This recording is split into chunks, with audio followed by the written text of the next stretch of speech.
Punjabi radio US सुन रहे सारे ਸਰੋਤਿਆਂ ਨੂੰ ਬਲਵਿੰਦਰ ਕੌਰ ਵੱਲੋਂ ਪਿਆਰ ਭਰੀ ਸਤਿ ਸ਼੍ਰੀ ਅਕਾਲ। ਪ੍ਰੋਗਰਾਮ ਖਬਰ ਤੇ ਨਜ਼ਰ, ਜਿਸ ਦੇ ਵਿੱਚ ਸਾਡੇ ਨਾਲ ਜੁੜਨਗੇ ਬਲਤੇਜ ਪੰਨੂ ਜੀ। ਦੱਸਣਗੇ ਭਾਰਤ ਵਿੱਚ ਪੰਜਾਬ ਦੇ ਵਿੱਚ ਕੀ ਕੁਛ ਉਥਲ ਪੁਥਲ ਹੋ ਰਹੀ ਆ। ਖਬਰਾਂ ਤੋਂ ਪਹਿਲਾਂ ਧੰਨਵਾਦ ਕਰਨਾ ਚਾਹੁੰਦੇ ਸਾਡੇ ਸਪਾਂਸਰ ਦਾ, Khalsa insurance agency San Jose 4082722500, Gurdeep Singh Birdi Clovis, Satnam Singh Shergill, Salma, Bahadur Singh Gill ਫੌਲਟ, Sukhwinder Singh Jasvir Kaur Fremont, Sodhi Singh Sacramento, Chicago pizza with twist ਜੋ ਹਰ ਇੱਕ ਤਰ੍ਹਾਂ ਦਾ ਪੀਜ਼ਾ ਬਣਾਉਂਦੇ ਨੇ। ਪੀਜ਼ਾ ਆਰਡਰ ਕਰਨ ਲਈ ਵਿਜ਼ਿਟ ਕਰ ਸਕਦੇ ਹੋ www.chicagopizza.com। 15% ਆਫ ਲੈਣ ਲਈ ਕੋਡ ਵਰਤ ਸਕਦੇ ਹੋ 1313। ਬਹੁਤ ਬਹੁਤ ਧੰਨਵਾਦ ਕਰਦੇ ਹਾਂ ਪ੍ਰੋਗਰਾਮ ਨੂੰ ਸਪਾਂਸਰ ਕੀਤਾ, ਸਭ ਤੱਕ ਪਹੁੰਚਾਇਆ। ਖਬਰਾਂ ਤੇ ਝਾਤ ਮਾਰਾਂਗੇ। ਖਬਰਾਂ ਤੋਂ ਬਾਅਦ ਤੁਸੀਂ ਵੀ ਜੇ ਤੁਹਾਡੇ ਕੋਲ ਕੋਈ ਸਵਾਲ ਆ ਕਰ ਸਕੋਗੇ 4082725200। ਸਟੂਡੀਓ ਦਾ ਫੋਨ ਨੰਬਰ ਹੈ। ਸਾਡੇ ਨਾਲ ਜੁੜ ਚੁੱਕੇ ਨੇ ਬਲਤੇਜ ਪੰਨੂ ਜੀ। ਸਤਿ ਸ਼੍ਰੀ ਅਕਾਲ, ਸਵਾਗਤ ਹੈ ਜੀ। ਧੰਨਵਾਦ ਜੀ, ਬਹੁਤ ਮਿਹਰਬਾਨੀ। ਹਾਂਜੀ ਤੇ ਜੀ ਖਬਰ ਮਿਲੀ ਆ ਕਿ ਜਿਹੜੀ 에ਅਰ ਫੋਰਸ ਆ ਉਸਨੇ ਪਾਕਿਸਤਾਨ ਦੇ ਕੈਂਪਾਂ ਤੇ ਹਮਲਾ ਕੀਤਾ। ਥੋੜੀ ਇਹ ਖਬਰ ਜਿਹੜੀ ਉਹ ਆ ਰਹੀ ਆ ਕਿ 12 ਮਿਰਾਜ ਜਿਹੜੇ ਲੜਾਕੂ ਜਹਾਜ਼ ਆ, ਇਹਨਾਂ ਨੇ ਇੱਥੇ ਭਾਰਤੀ ਸਮੇਂ ਦੇ ਮੁਤਾਬਕ ਸਾਡੇ ਇੱਥੋਂ ਸਵੇਰੇ 3:30 ਵਜੇ ਦੇ ਕਰੀਬ ਜਿਹੜੇ ਕੈਂਪ ਸੀਗੇ, ਜਿਹੜੇ ਪਾਕਿਸਤਾਨ ਆਕੂਪਾਈਡ ਕਸ਼ਮੀਰ ਆ, ਉੱਥੇ ਜਿਹੜਾ ਜੀ ਉਹ ਹਮਲਾ ਕੀਤਾ। ਪਰ ਕਿਹਾ ਜਾ ਰਿਹਾ ਹੈ ਕਿ ਪਹਿਲੀ ਵਾਰੀ ਇੰਡੀਅਨ 에ਅਰ ਫੋਰਸ ਨੇ ਜਿਹੜੀ ਆ ਉਹ LOC ਕ੍ਰਾਸ ਕੀਤੀ ਆ। 21 ਮਿੰਟ ਤੱਕ ਇਹ ਕਾਰਵਾਈ ਜਿਹੜੀ ਬੰਬ ਸੁੱਟਣ ਦੀ ਕੀਤੀ ਗਈ ਦੱਸੀ ਜਾ ਰਹੀ ਆ। 3 ਜਗ੍ਹਾ ਦੇ ਉੱਤੇ ਜੈਸ਼-ਏ ਮੁਹੰਮਦ, ਲਸ਼ਕਰ-ਏ ਤਾਇਬਾ ਦੇ ਜਿਹੜੇ ਕੈਂਪ ਸੀਗੇ, ਉਹਨਾਂ ਦੇ ਉੱਤੇ ਇਹ ਹਮਲਾ ਕੀਤਾ ਗਿਆ, ਜਿਹਦੇ ਵਿੱਚ ਬਾਲਾਕੋਟ ਸ਼ਾਮਲ ਹੈ, ਚਕੋਟੀ ਸ਼ਾਮਲ ਹੈ ਤੇ ਮੁਜ਼ੱਫਰਾਬਾਦ ਜਿਹੜਾ ਜੀ ਇਹ ਸ਼ਾਮਲ ਹੈ। ਇਹ 3 ਜਗ੍ਹਾ ਦੇ ਉੱਤੇ ਜਿਹੜੇ ਜੀ ਇਹ ਜੈਸ਼, ਹਿਜ਼ਬੁਲ ਤੇ ਲਸ਼ਕਰ ਦੇ ਕੈਂਪਾਂ ਦੇ ਉੱਤੇ ਕਾਰਵਾਈ ਜਿਹੜੀ ਜੀ ਉਹ ਹੋਈ ਦੱਸੀ ਜਾਂਦੀ ਆ। ਜਿਹੜੇ ਸੂਤਰ ਨੇ ਜੀ ਉਹਨਾਂ ਦੇ ਮੁਤਾਬਕ ਜਿਹੜੀਆਂ ਅਜੇ ਖਬਰਾਂ ਆ ਰਹੀਆਂ ਨੇ, ਕਿਉਂਕਿ CCS ਦੀ ਬੈਠਕ ਜਿਹੜੀ ਆ ਉਹ ਪ੍ਰਧਾਨ ਮੰਤਰੀ, ਗ੍ਰਹਿ ਮੰਤਰੀ, ਰੱਖਿਆ ਮੰਤਰੀ ਦੀ ਮੌਜੂਦਗੀ ਦੇ ਵਿੱਚ ਇਸ ਵੇਲੇ ਚੱਲ ਰਹੀ ਆ। ਇਹ ਜਿਹੜੀਆਂ ਖਬਰਾਂ ਆ ਰਹੀਆਂ ਨੇ ਇਹ ਅਜੇ ਸਰਕਾਰੀ ਤੌਰ ਦੇ ਉੱਤੇ ਇਹਨਾਂ ਖਬਰਾਂ ਦੀ ਪੁਸ਼ਟੀ ਨਹੀਂ ਹੈ ਜੀ, ਮੈਂ ਦੱਸਦਾ। ਔਰ ਇਹ ਕਿਹਾ ਜਾ ਰਿਹਾ ਹੈ ਕਿ ਜਿਹੜੇ ਇਹ 3 ਜਗ੍ਹਾ ਦੇ ਉੱਤੇ ਅੱਤਵਾਦੀ ਕੈਂਪ ਸੀਗੇ, ਉਹਨਾਂ ਨੂੰ ਤਬਾਹ ਕੀਤਾ ਗਿਆ ਸਾਰਿਆਂ ਨੂੰ।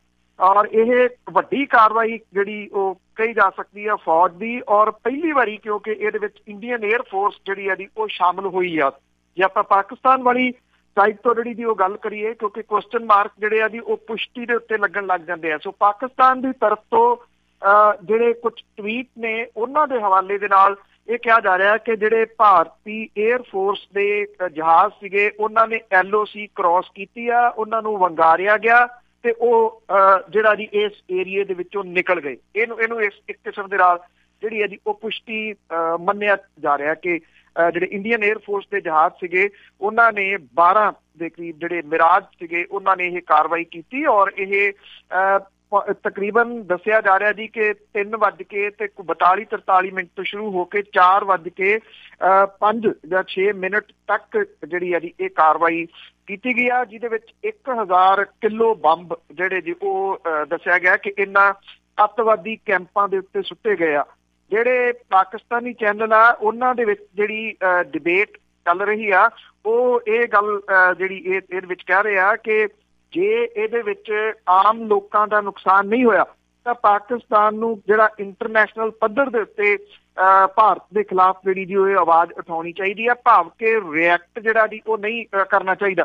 ਦੂਜੇ ਪਾਸੇ ਭਾਰਤ ਵਾਲੀ ਸਾਈਡ ਦੇ ਉੱਤੇ ਜਿਹੜੀ ਸਰਹੱਦ ਹੈ ਉਹਨਾਂ ਦੇ ਉੱਤੇ ਇਸ ਵੇਲੇ ਚੌਕਸੀ ਜਿਹੜੀ ਆ ਜੀ ਉਹ ਵਰਤੀ ਗਈ ਆ। ਮੈਂ ਕੱਲ ਵੀ ਸਾਂਝਾ ਕੀਤਾ ਸੀਗਾ ਕਿ ਸੜਕਾਂ ਦੇ ਉੱਤੇ ਕੁਛ ਹਿਲਜੁਲ ਜਿਹੜੀ ਆ ਜੀ ਉਹ ਫੌਜ ਦੀ ਨਜ਼ਰ ਆ ਰਹੀ ਹੈ। ਉਹ ਤਕਰੀਬਨ ਜਿਹੜੀ ਜੀ ਉਹ ਸਹੀ ਗੱਲ ਜਿਹੜੀ ਉਹ ਸਾਬਤ ਹੋਈ, ਕਿਉਂਕਿ ਕਈ ਵਾਰੀ ਤਾਂ ਪੂਰੇ ਸਾਲ ਦੇ ਵਿੱਚ 1-2 ਵਾਰੀ ਹੁੰਦਾ ਕਿ ਫੌਜਾਂ ਇੱਧਰ ਉੱਧਰ ਜਿਹੜੀਆਂ ਜੀ ਉਹ ਜਾਂਦੀਆਂ ਨੇ, ਪਰ ਕੱਲ ਸਵੇਰ ਤੋਂ ਜਿਹੜਾ ਸੀ ਜੀ ਵੱਡੇ ਪੱਧਰ ਦੇ ਉੱਤੇ ਤਕਰੀਬਨ ਜਿਹੜੇ ਸਮੁੱਚੇ ਹਾਈਵੇਜ਼ ਨੇ ਉਹਨਾਂ ਦੇ ਉੱਤੇ ਪਲਟਨਾਂ ਜਿਹੜੀਆਂ ਜੀ ਉਹ ਲੰਘਦੀਆਂ ਵੇਖੀਆਂ ਗਈਆਂ ਨੇ। ਸਰਹੱਦ ਬੇਸ਼ੱਕ ਇਹ ਸਰਹੱਦ ਦੇ ਉੱਤੇ ਜਾ ਕੇ ਨਹੀਂ ਲੱਗੀਆਂ ਜੀ ਪਲਟਨਾਂ, ਇਹਨੂੰ ਇਸ ਤਰੀਕੇ ਨਾਲ ਨਾ ਲਿਆ ਜਾਵੇ।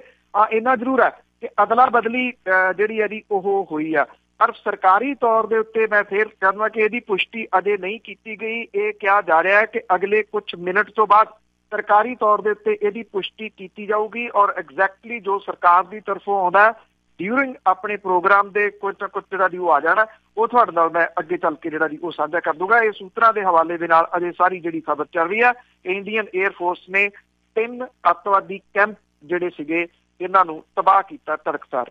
ਜੀ ਚਲੋ ਛੇਤੀ ਜਿਹੜੀ ਕੋਈ ਨਾ ਕੋਈ ਖਬਰ ਆ ਉਹ ਆ ਜਾਊਗੀ। ਤੇ ਅੱਗੇ ਵਿਧਾਨ ਸਭਾ ਦੇ ਵਿੱਚ ਜੇ ਗੱਲ ਕਰੀਏ, ਇਹ ਚੁਣੇ ਜਾਂਦੇ ਨੇ ਜੀ ਲੀਡਰ ਉੱਥੇ ਲੋਕਾਂ ਦੀਆਂ ਮੰਗਾਂ ਲੈ ਕੇ, ਲੋਕਾਂ ਦੇ ਮਸਲੇ ਹੱਲ ਕਰਨ ਲਈ, ਪਰ ਚਿੜੀਆਂ ਵਾਂਗ ਆਪ ਹੀ ਉਲਝੇ ਹੋਏ ਆ ਤੇ ਅਖਾੜਾ ਬਣਾਇਆ ਹੋਇਆ ਲੜਾਈ ਦਾ। ਬਿਲਕੁਲ ਜੀ, ਅਖਾੜਾ ਕੁਝ ਦਿਨ ਪਹਿਲਾਂ ਵੀ ਬਣਿਆ ਜਦੋਂ ਨਵਜੋਤ ਸਿੰਘ ਸਿੱਧੂ ਤੇ ਬਿਕਰਮ ਸਿੰਘ ਮਜੀਠੀਆ ਜਿਹੜੇ ਉਹਨਾਂ ਦੀ ਬਹਿਸ ਜਿਹੜੀ ਸੀ ਉਹਦਾ ਵੀਡੀਓ ਦੇ ਰੂਪ ਦੇ ਵਿੱਚ ਚਰਚਾ ਦੇ ਵਿੱਚ ਜਿਹੜੀ ਜੀ ਉਹ ਆ ਗਈ। ਬਹੁਤ ਵੱਡੇ ਪੱਧਰ ਦੇ ਉੱਤੇ ਇਹ ਵੀਡੀਓ ਜਿਹੜੀ ਉਹ ਲੋਕਾਂ ਨੇ ਵੇਖੀ, ਚਟਕਾਰੇ ਲੈ ਕੇ ਜਿਹੜਾ ਜੀ ਉਹ ਸੁਣੀ। ਇੱਕ ਵਾਰੀ ਫੇਰ ਨਵਜੋਤ ਸਿੰਘ ਸਿੱਧੂ ਤੇ ਬਿਕਰਮ ਸਿੰਘ ਮਜੀਠੀਆ ਜਿਹੜੇ ਸੀ ਜੀ ਉਹ ਆਮੋ ਸਾਹਮਣੇ ਹੋਏ ਔਰ ਨੀਵੇਂ ਪੱਧਰ ਦੀ ਭਾਸ਼ਾ, ਜਿਹਨੂੰ ਇਹ ਲੋਕ ਪਾਰਲੀਮਾਨੀ ਲੈਂਗੁਏਜ ਕਹਿੰਦੇ ਆ, ਉਹ ਜਿਹੜੀ ਜੀ ਉੱਥੇ ਵਰਤੀ ਗਈ। ਸੋ ਇਹ ਇਸ ਵਾਰੀ ਜਦੋਂ ਨਵਜੋਤ ਸਿੰਘ ਸਿੱਧੂ ਤੇ ਬਿਕਰਮ ਸਿੰਘ ਮਜੀਠੀਆ ਖੈਬੜੇ ਆ, ਜਿਹੜੇ ਨਵਜੋਤ ਸਿੰਘ ਸਿੱਧੂ ਨੇ ਉਹਨਾਂ ਨੂੰ ਕਾਂਗਰਸੀਆਂ ਦਾ ਸਹਿਯੋਗ ਜਿਹੜਾ ਜੀ ਉਹ ਮਿਲਿਆ, ਮੁੱਖ ਮੰਤਰੀ ਕੈਪਟਨ ਅਮਰਿੰਦਰ ਸਿੰਘ ਹੋਰਾਂ ਨੂੰ ਛੱਡ ਕੇ ਤੇ ਸਿਹਤ ਮੰਤਰੀ ਬ੍ਰਹਮਿੰਦਰਾ ਹੋਰਾਂ ਨੂੰ ਜਿਹੜਾ ਜੀ ਉਹ ਛੱਡ ਕੇ ਬਾਕੀ ਸਹਿਯੋਗ ਉਹਨਾਂ ਨੂੰ ਜਿਹੜਾ ਜੀ ਉਹ ਮਿਲਿਆ। ਉਹ ਉਹਨਾਂ ਦੇ ਪਿੱਛੇ ਜਿਹੜਾ ਜੀ ਉਹ ਖੜੇ ਨਜ਼ਰ ਆਏ। ਪਰ ਜਿਹਨੂੰ ਜਿਹੜਾ ਸੀ ਉੱਥੇ ਮੌਜੂਦ ਮੈਂਬਰਾਂ ਨੇ, ਦੋਨੋਂ ਧਿਰਾਂ ਨੇ, ਤਿੰਨਾਂ ਧਿਰਾਂ ਨੇ ਨਿੱਠ ਕੇ ਸੁਣਿਆ, ਉਹ ਸੀ ਚਾਚੇ ਤਾਏ ਦੇ ਪੁੱਤਾਂ ਦੀ ਆਪਸੀ ਦੇ ਵਿੱਚ ਜਿਹੜੀ ਆਪਸ ਦੇ ਵਿੱਚ ਹੀ ਉਹ ਨੋਕ ਝੋਂਕ। ਇਹ ਜਿਹੜੀ ਆਪਸ ਦੇ ਵਿੱਚ ਜਿਹੜੀ ਨੋਕ ਝੋਂਕ ਸੀਗੀ ਜੀ, ਜਦੋਂ ਮਨਪ੍ਰੀਤ ਸਿੰਘ ਬਾਦਲ ਹੋਰੀ ਸੰਬੋਧਨ ਕਰ ਰਹੇ ਸਨ ਤਾਂ ਉਹਨਾਂ ਨੇ ਇਹ ਗੱਲ ਆਖੀ ਕਿ ਪ੍ਰਤਾਪ ਸਿੰਘ ਕੈਰੋ ਹੋਰੀ 8 ਵਰ੍ਹੇ ਪੰਜਾਬ ਦੇ ਮੁੱਖ ਮੰਤਰੀ ਰਹੇ, ਅੱਜ ਵੀ ਉਹਨਾਂ ਨੂੰ ਯਾਦ ਕੀਤਾ ਜਾਂਦਾ ਜੋ ਪੰਜਾਬ ਦੇ ਵਾਸਤੇ ਉਹਨਾਂ ਨੇ ਕੀਤਾ। ਤੇ ਇਹ ਕਿਹਾ ਕਿ ਪ੍ਰਕਾਸ਼ ਸਿੰਘ ਬਾਦਲ ਹੋਰੀ 19 ਸਾਲ ਮੁੱਖ ਮੰਤਰੀ ਰਹੇ ਤੇ ਅੱਜ ਉਹਨਾਂ ਨੂੰ ਪੰਜਾਬ 'ਚ ਕਿਵੇਂ ਯਾਦ ਕੀਤਾ ਜਾਂਦਾ, ਉਹ ਪੰਜਾਬ ਦੇ ਸਾਹਮਣੇ ਆ। ਇਹਨੂੰ ਲੈ ਕੇ ਸੁਖਬੀਰ ਸਿੰਘ ਬਾਦਲ ਜਿਹੜੇ ਪਹਿਲੀ ਵਾਰੀ ਇਸ ਪੂਰੇ ਸੈਸ਼ਨ ਦੇ ਦੌਰਾਨ ਵਿਧਾਨ ਸਭਾ 'ਚ ਪਹੁੰਚੇ, ਉਹ ਜਿਹੜਾ ਜੀ ਉੱਠ ਕੇ ਖੜੇ ਹੋ ਗਏ ਤੇ ਇੱਥੋਂ ਤੱਕ ਆਖ ਦਿੱਤਾ ਮਨਪ੍ਰੀਤ ਸਿੰਘ ਬਾਦਲ ਨੂੰ ਕਿ ਤੂੰ ਸ਼ਰਮ ਕਰ, ਤੂੰ ਪ੍ਰਕਾਸ਼ ਸਿੰਘ ਬਾਦਲ ਹੋਰਾਂ ਦੀ ਵਜ੍ਹਾ ਕਰਕੇ ਇੱਥੇ ਅੱਜ ਜਿਹੜਾ ਖੜਾ ਔਰ ਜਿਹੜਾ ਫਾਈਨੈਂਸ ਮਿਨਿਸਟਰ ਜਿਹੜਾ ਉਹ ਬਣਿਆ ਹੋਇਆ, ਅਦਰਵਾਈਜ਼ ਤੇਰੇ ਤੇ ਲਿਆਕਤ ਨਹੀਂ। ਮਨਪ੍ਰੀਤ ਸਿੰਘ ਬਾਦਲ ਹੋਰੀ ਵੈਸੇ ਧਰਮੇ ਵਾਲੇ ਨੇਤਾ ਮੰਨੇ ਜਾਂਦੇ ਆ, ਘੱਟ ਬੋਲਦੇ ਆ, ਪਰ ਪਹਿਲੀ ਵਾਰੀ ਇਹ ਦੱਸਿਆ ਕਿ ਸੁਖਬੀਰ ਸਿੰਘ ਬਾਦਲ ਨੂੰ ਉੱਚੀ ਆਵਾਜ਼ 'ਚ ਮਨਪ੍ਰੀਤ ਸਿੰਘ ਬਾਦਲ ਨੇ ਦਬਕਾ ਮਾਰਿਆ ਤੇ ਇਹ ਆਖਿਆ ਕਿ ਸੁਖਬੀਰ ਸਿੰਘ ਬਾਦਲ ਵੀ ਇਹ ਉਹਨੂੰ ਕਿਹਾ ਕਿ ਤੂੰ ਵੀ ਇਹ ਨਾ ਭੁੱਲ ਕਿ ਜੇ ਤੂੰ ਪ੍ਰਕਾਸ਼ ਸਿੰਘ ਬਾਦਲ ਦਾ ਮੁੰਡਾ ਨਾ ਹੁੰਦਾ ਤੇ ਇੱਥੇ ਨਾ ਬੈਠਾ ਹੁੰਦਾ, ਭਾਵ ਕਿ ਅਕਾਲੀ ਦਲ ਦਾ ਪ੍ਰਧਾਨ ਨਾ ਹੁੰਦਾ। ਇਹ ਜਿਹੜੀ ਨੋਕ ਝੋਂਕ ਸੀਗੀ ਜੀ, ਇਹ ਕਈ ਮਿੰਟ ਤੱਕ ਚੱਲਦੀ ਰਹੀ। ਉਦੋਂ ਤੱਕ ਚੱਲਦੀ ਰਹੀ ਜਦੋਂ ਤੱਕ ਵਿਧਾਨ ਸਭਾ ਦੇ ਸਪੀਕਰ ਨੇ ਜਿਹੜੀ ਵਿਧਾਨ ਸਭਾ ਦੀ ਕਾਰਵਾਈ ਸੀ ਉਹ 15 ਮਿੰਟ ਦੇ ਵਾਸਤੇ ਅਡਜਰਨ ਨਹੀਂ ਜਿਹੜਾ ਜੀ ਉਹ ਕਰ ਦਿੱਤੀ ਤੇ ਫਿਰ ਜਾ ਕੇ ਜਿਹੜਾ ਜੀ ਉਹ ਸਮਾਪਤ ਹੋਈ। ਲੰਬੀ ਜਿਹੜੀ ਬਹਿਸ ਸੀ ਪਹਿਲਾਂ ਬਿਕਰਮ ਸਿੰਘ ਮਜੀਠੀਆ ਤੇ ਨਵਜੋਤ ਸਿੰਘ ਸਿੱਧੂ ਦੇ ਵਿਚਾਲੇ ਹੋਈ, ਫਿਰ ਮਨਪ੍ਰੀਤ ਸਿੰਘ ਬਾਦਲ ਤੇ ਸੁਖਬੀਰ ਸਿੰਘ ਬਾਦਲ ਦੇ ਵਿਚਾਲੇ ਜਿਹੜਾ ਜੀ ਉਹ ਹੋਈ। ਇਹ ਸੀਗਾ ਜੀ, ਜੇ ਅਜਿਹੀਆਂ ਜਿਹੜੀਆਂ ਬਹਿਸਾਂ ਨੇ, ਜਿਹੜੀ ਪਹਿਲਾਂ ਵੀ ਹੋਈ ਆ, ਚਾਹੇ ਕੱਲ ਜਿਹੜੀਆਂ 2 ਹੋਈਆਂ ਨੇ, ਜੇ ਕੋਈ ਪੰਜਾਬ ਦਾ ਭਲਾ ਹੁੰਦਾ ਤੇ ਮੇਰਾ ਖਿਆਲ ਇੱਕ ਵਾਰੀ ਇਹਨਾਂ ਨੂੰ ਜ਼ਮੀਨ ਜਿਹੜੀ ਹੈ ਜੀ ਉਹ ਗੁੱਡ ਕੇ ਉੱਥੇ ਲਿਆ ਕੇ ਲੜਾ ਲੈਣਾ ਚਾਹੀਦਾ ਕਿ ਚਲੋ ਪੰਜਾਬ ਦਾ ਭਲਾ ਹੋ ਜੇ। ਹਾਂ, ਇੰਨਾ ਜ਼ਰੂਰ ਆ, ਇਹ ਜਿਹੜੀਆਂ ਬਹਿਸਾਂ ਸੀਗੀਆਂ ਉਹਨੇ ਪੰਜਾਬ ਦੇ ਮੁੱਦੇ ਜਿਹੜੇ ਸੀ ਜੀ ਉਹਨਾਂ ਤੋਂ ਧਿਆਨ ਡਾਈਵਰਟ ਕਰਨ ਦੇ ਵਿੱਚ ਬਹੁਤ ਵੱਡਾ ਰੋਲ ਜਿਹੜਾ ਜੀ ਉਹ ਪਲੇ ਕੀਤਾ। ਪਰ ਜਿਨ੍ਹਾਂ ਨੇ ਚੁਣ ਕੇ ਭੇਜਿਆ, ਜਿਨ੍ਹਾਂ ਦੇ ਮੁੱਦੇ ਆ ਕੁਸਕਦੇ ਤਾਂ ਉਹ ਵੀ ਹੈ ਨਹੀਂਗੇ। ਤੇ ਅੱਗੇ ਸਮੋਏਦ ਸੈਣੀ ਦੀ ਜੇ ਗੱਲ ਕਰੀਏ, ਉਸ ਦੀ ਪੁੱਛਗਿੱਛ ਹੋਈ ਤੇ ਉਮਰਾ ਨੰਗਲ ਦੀ ਪੇਸ਼ੀ। ਬਿਲਕੁਲ ਜੀ, ਇਹ ਐਕਚੁਅਲੀ ਜਿਹੜੇ ਸਮੇਤ ਸੈਣੀ ਹੋਰਾਂ ਤੋਂ ਪੁੱਛਗਿੱਛ ਕੀਤੀ, ਇਸ ਤੋਂ ਪਹਿਲਾਂ ਸਿੱਟ ਨੇ ਸਿੱਟ ਤੋਂ ਪੁੱਛਗਿੱਛ ਕੀਤੀ। ਜਿਹੜੀ ਸਿੱਟ ਪਹਿਲਾਂ ਬਣਾਈ ਹੋਈ ਸੀ ਅਕਾਲੀ ਬੀਜੇਪੀ ਸਰਕਾਰ ਦੇ ਸਮੇਂ, ਤੁਹਾਨੂੰ ਯਾਦ ਹੋਊਗਾ ਜਦੋਂ ਸੁਖਬੀਰ ਸਿੰਘ ਬਾਦਲ ਹੋਰਾਂ ਨੇ ਪ੍ਰੈਸ ਕਾਨਫਰੰਸ ਕਰਕੇ ਬੜਾ ਰੋਂਦੂ ਜਿਹਾ ਮੂੰਹ ਬਣਾ ਕੇ ਇਹ ਗੱਲ ਆਖੀ ਸੀ ਕਿ ਲਓ ਜੀ ਮੇਰੇ ਅੱਜ ਦਿਮਾਗ ਤੋਂ ਸਾਰਾ ਬੋਝ ਉਤਰ ਗਿਆ, ਮੈਂ ਚੱਲਿਆ ਨਾਢਾ ਸਾਹਿਬ ਮੱਥਾ ਟੇਕਣ, ਕਿਉਂਕਿ ਗੁਰੂ ਗ੍ਰੰਥ ਸਾਹਿਬ ਦੀ ਬੇਅਦਬੀ ਦੇ ਵਾਸਤੇ ਜਿਹੜੇ 2 ਮੁੰਡੇ ਇਹਦੇ ਵਿੱਚ ਸ਼ਾਮਲ ਸੀ ਉਹਨਾਂ ਦੀ ਅਰੈਸਟ ਹੋ ਗਈ ਹੈ। ਇਹ ਉਹੀ ਮੁੰਡੇ ਸਨ ਜਿਨ੍ਹਾਂ ਨੂੰ ਕੁੱਟ-ਕੁੱਟ ਕੇ ਪੁਲਿਸ ਨੇ ਅਪਾਹਜ ਵੀ ਇੱਕ ਨੂੰ ਜਿਹੜਾ ਜੀ ਉਹ ਕਰ ਦਿੱਤਾ। ਮੁੜ ਕੇ ਲੋਕਾਂ ਦੇ ਦਬਾਅ ਦੇ ਹੇਠ ਇਹਨਾਂ ਮੁੰਡਿਆਂ ਨੂੰ ਛੱਡਣਾ ਪੈ ਗਿਆ ਸੀ ਕਿਉਂਕਿ ਇਹਨਾਂ ਦੇ ਖਿਲਾਫ ਕੋਈ ਸਬੂਤ ਨਹੀਂ ਸਨ ਮਿਲੇ। ਇਹ ਉਹ ਸਿੱਟ ਸੀ। ਉਹਦੇ ਤੋਂ 3 ਘੰਟੇ मौजूदा जिहड़ी SIT आ उहने पुछगिछ कीती। उदों बाद वारी आई साबका DGP पुलिस सुमेध सैनी होरां दी। हमेशा विवादां दे विच रहे आ सुमेध सैनी होरी। ये तुसीं कह लो ये कुदरत दा जिहड़ा जी वो वरतारा है जिहनूं नेड़े तो वेखण वाली जिहड़ी है जी वो गल है। जे कोई समझे तां कि सदा चढ़ाइयां नहीं रहिंदियां। ਜਿਹੜੇ ਸੁਮੇਧ ਸੈਣੀ ਹੋਰਾਂ ਦੇ ਅੰਡਰ ਕੰਮ ਕਰਦੇ ਰਹੇ ਉਹ ਮੂਹਰੇ ਬਹਿ ਕੇ ਸੁਮੇਧ ਸੈਣੀ ਹੋਰਾਂ ਤੋਂ 2 ਘੰਟੇ ਸਵਾਲ ਜਿਹੜਾ ਸੀ ਉਹ ਕਰਦੇ ਰਹੇ। ਜਿਸ ਜਗ੍ਹਾ ਦੇ ਉੱਤੇ ਪਰਮਰਾਜ ਸਿੰਘ ਉਮਰਾ ਨੰਗਲ SSP ਰਿਹਾ ਉਹਦਾ ਸਿੱਕਾ ਚੱਲਦਾ ਸੀ, ਉੱਥੋਂ ਦੇ ਥਾਣੇ ਦੇ ਅੰਦਰ ਉਹਦੀਆਂ ਰਾਤਾਂ ਜਿਹੜੀਆਂ ਜੀ ਇਸ ਵੇਲੇ ਲੰਘ ਰਹੀਆਂ ਨੇ। ਇਹ ਉਤਰਾਈ ਲੈ ਲਓ ਜਾਂ ਚੜ੍ਹਾਈ ਲੈ ਲਓ, ਦੋਨੇ ਪੱਖ ਤੋਂ ਜਿਹੜਾ ਜੀ ਉਹ ਵੇਖਣ ਵਾਲੀ ਆ। ਸੁਮੇਧ ਸੈਣੀ ਹੋਰਾਂ ਤੋਂ ਜਿਹੜੀ ਲੰਬੀ ਪੁੱਛਗਿੱਛ ਕੀਤੀ ਜੀ ਇਹ 2 ਘੰਟੇ ਤੱਕ ਚੱਲੀ ਤੇ ਕਿਹਾ ਗਿਆ ਕਿ ਸੁਮੇਧ ਸੈਣੀ ਹੋਰਾਂ ਨੇ ਇਹ ਗੱਲ ਕਹੀ ਕਿ ਉਹਦੀ ਗੱਲਬਾਤ ਹੋਈ ਸੀ ਗਗਨਦੀਪ ਸਿੰਘ ਬਰਾੜ ਤੇ ਮਨਤਾਰ ਸਿੰਘ ਬਰਾੜ ਦੇ ਦੁਆਰਾ, ਕਿਉਂਕਿ ਮਨਤਾਰ ਸਿੰਘ ਬਰਾੜ ਫੋਨ ਕਰਦਾ ਸੀ ਗਗਨਦੀਪ ਸਿੰਘ ਬਰਾੜ ਨੂੰ ਜਿਹੜਾ ਕਿ ਉਸ ਟਾਈਮ OSD ਸੀ ਮੁੱਖ ਮੰਤਰੀ ਦਾ। ਉਹਦੇ ਫੋਨ ਤੋਂ ਮੁੱਖ ਮੰਤਰੀ ਨੇ ਉਹਦੇ ਨਾਲ ਬਾਰ-ਬਾਰ ਗੱਲ ਕੀਤੀ। ਸੁਮੇਧ ਸੈਣੀ ਹੋਰਾਂ ਨੇ ਇੱਥੇ ਜਿਹੜਾ ਪੁਆਇੰਟ ਸੀਗਾ ਨਾ ਜੀ ਉਹ ਅਹਿਮ ਦੇਖਣ ਵਾਲਾ ਇਹ ਆ ਕਿ ਸੁਮੇਧ ਸੈਣੀ ਨੇ ਇਹ ਨਹੀਂ ਗੱਲ ਆਖੀ ਕਿਤੇ ਵੀ ਕਿ ਮੈਂ ਮੁੱਖ ਮੰਤਰੀ ਨਾਲ ਗੱਲ ਕੀਤੀ। ਉਹ ਕਹਿੰਦਾ ਮੁੱਖ ਮੰਤਰੀ ਨੇ ਮੇਰੇ ਨਾਲ ਜਿਹੜੀ ਸੀ ਉਹ ਬਾਰ-ਬਾਰ ਗੱਲ ਕੀਤੀ। ਇਹ ਵੀ ਗੱਲ ਆਖੀ ਕਿ ਹਾਂ ਜਿਹੜਾ ਪਰਮਰਾਜ ਸਿੰਘ ਉਮਰਾ ਨੰਗਲ ਸੀ ਉਹਨੂੰ ਮੈਂ ਫੋਰਸ ਲੈ ਕੇ ਉੱਥੇ ਪਹੁੰਚਣ ਦੇ ਵਾਸਤੇ ਆਖਿਆ ਸੀ। ਜੇ ਆਖਿਆ ਸੀ ਤਾਂ ਜਿਹੜੀ ਉੱਥੇ ਜਿਹੜੀ ਡੇਲੀ ਡਾਇਰੀ ਹੁੰਦੀ ਆ ਉਹਦੇ ਵਿੱਚ ਇਹ ਕਿਉਂ ਨਹੀਂ ਦੱਸਿਆ ਗਿਆ ਕਿ ਫੋਰਸ ਕਿੱਥੇ ਜਾ ਰਹੀ ਆ। ਮੁੜ ਕੇ ਆ ਕੇ ਜਿਹੜਾ ਉਹਦੇ ਵਿੱਚ ਦੱਸਣਾ ਹੁੰਦਾ ਉਹ ਕੁਛ ਵੀ ਉੱਥੇ ਨਹੀਂ ਦੱਸਿਆ ਗਿਆ। ਜਿਹੜਾ ਇਹਦੇ ਵਿੱਚੋਂ ਸਭ ਤੋਂ ਅਹਿਮ ਪੁਆਇੰਟ ਆ ਜਿਹੜਾ ਇੱਕ ਸਵਾਲੀਆ ਚਿੰਨ੍ਹ ਅਜੇ ਵੀ ਬਣਿਆ ਹੋਇਆ ਬਾਈਬਲ ਕਲਾਂ ਦਾ, ਉਹ ਉੱਥੇ ਸੁਮੇਧ ਸੈਣੀ ਹੋਰਾਂ ਨੇ ਕਿਹਾ ਕਿ ਬਾਈਬਲ ਕਲਾਂ ਚਰਨਜੀਤ ਸ਼ਰਮਾ ਨੂੰ ਕਿਹਨੇ ਭੇਜਿਆ ਮੈਨੂੰ ਨਹੀਂ ਪਤਾ, ਉੱਥੇ ਗੋਲੀ ਕਿਹਨੇ ਚਲਾਈ ਨਹੀਂ ਪਤਾ, ਕਿਹਨੇ ਗੋਲੀ ਚਲਾਉਣ ਦੇ ਹੁਕਮ ਦਿੱਤੇ ਇਹ ਵੀ ਨਹੀਂ ਪਤਾ। ਇਹ ਬਹੁਤ ਅਹਿਮ ਜਿਹੜੇ ਜੀ ਉਹ ਸਵਾਲ ਹੈ ਕਿਉਂਕਿ ਜਿਹੜਾ ਕੋਟਕਪੂਰਾ ਆ ਉਹਦੀ CV ਫੁਟੇਜ ਆ, ਇਸ ਕਰਕੇ ਉਹਨੂੰ ਮੰਨਣ ਤੋਂ ਇਨਕਾਰ ਹੀ ਨਹੀਂ ਹੋਇਆ ਜਾ ਸਕਦਾ।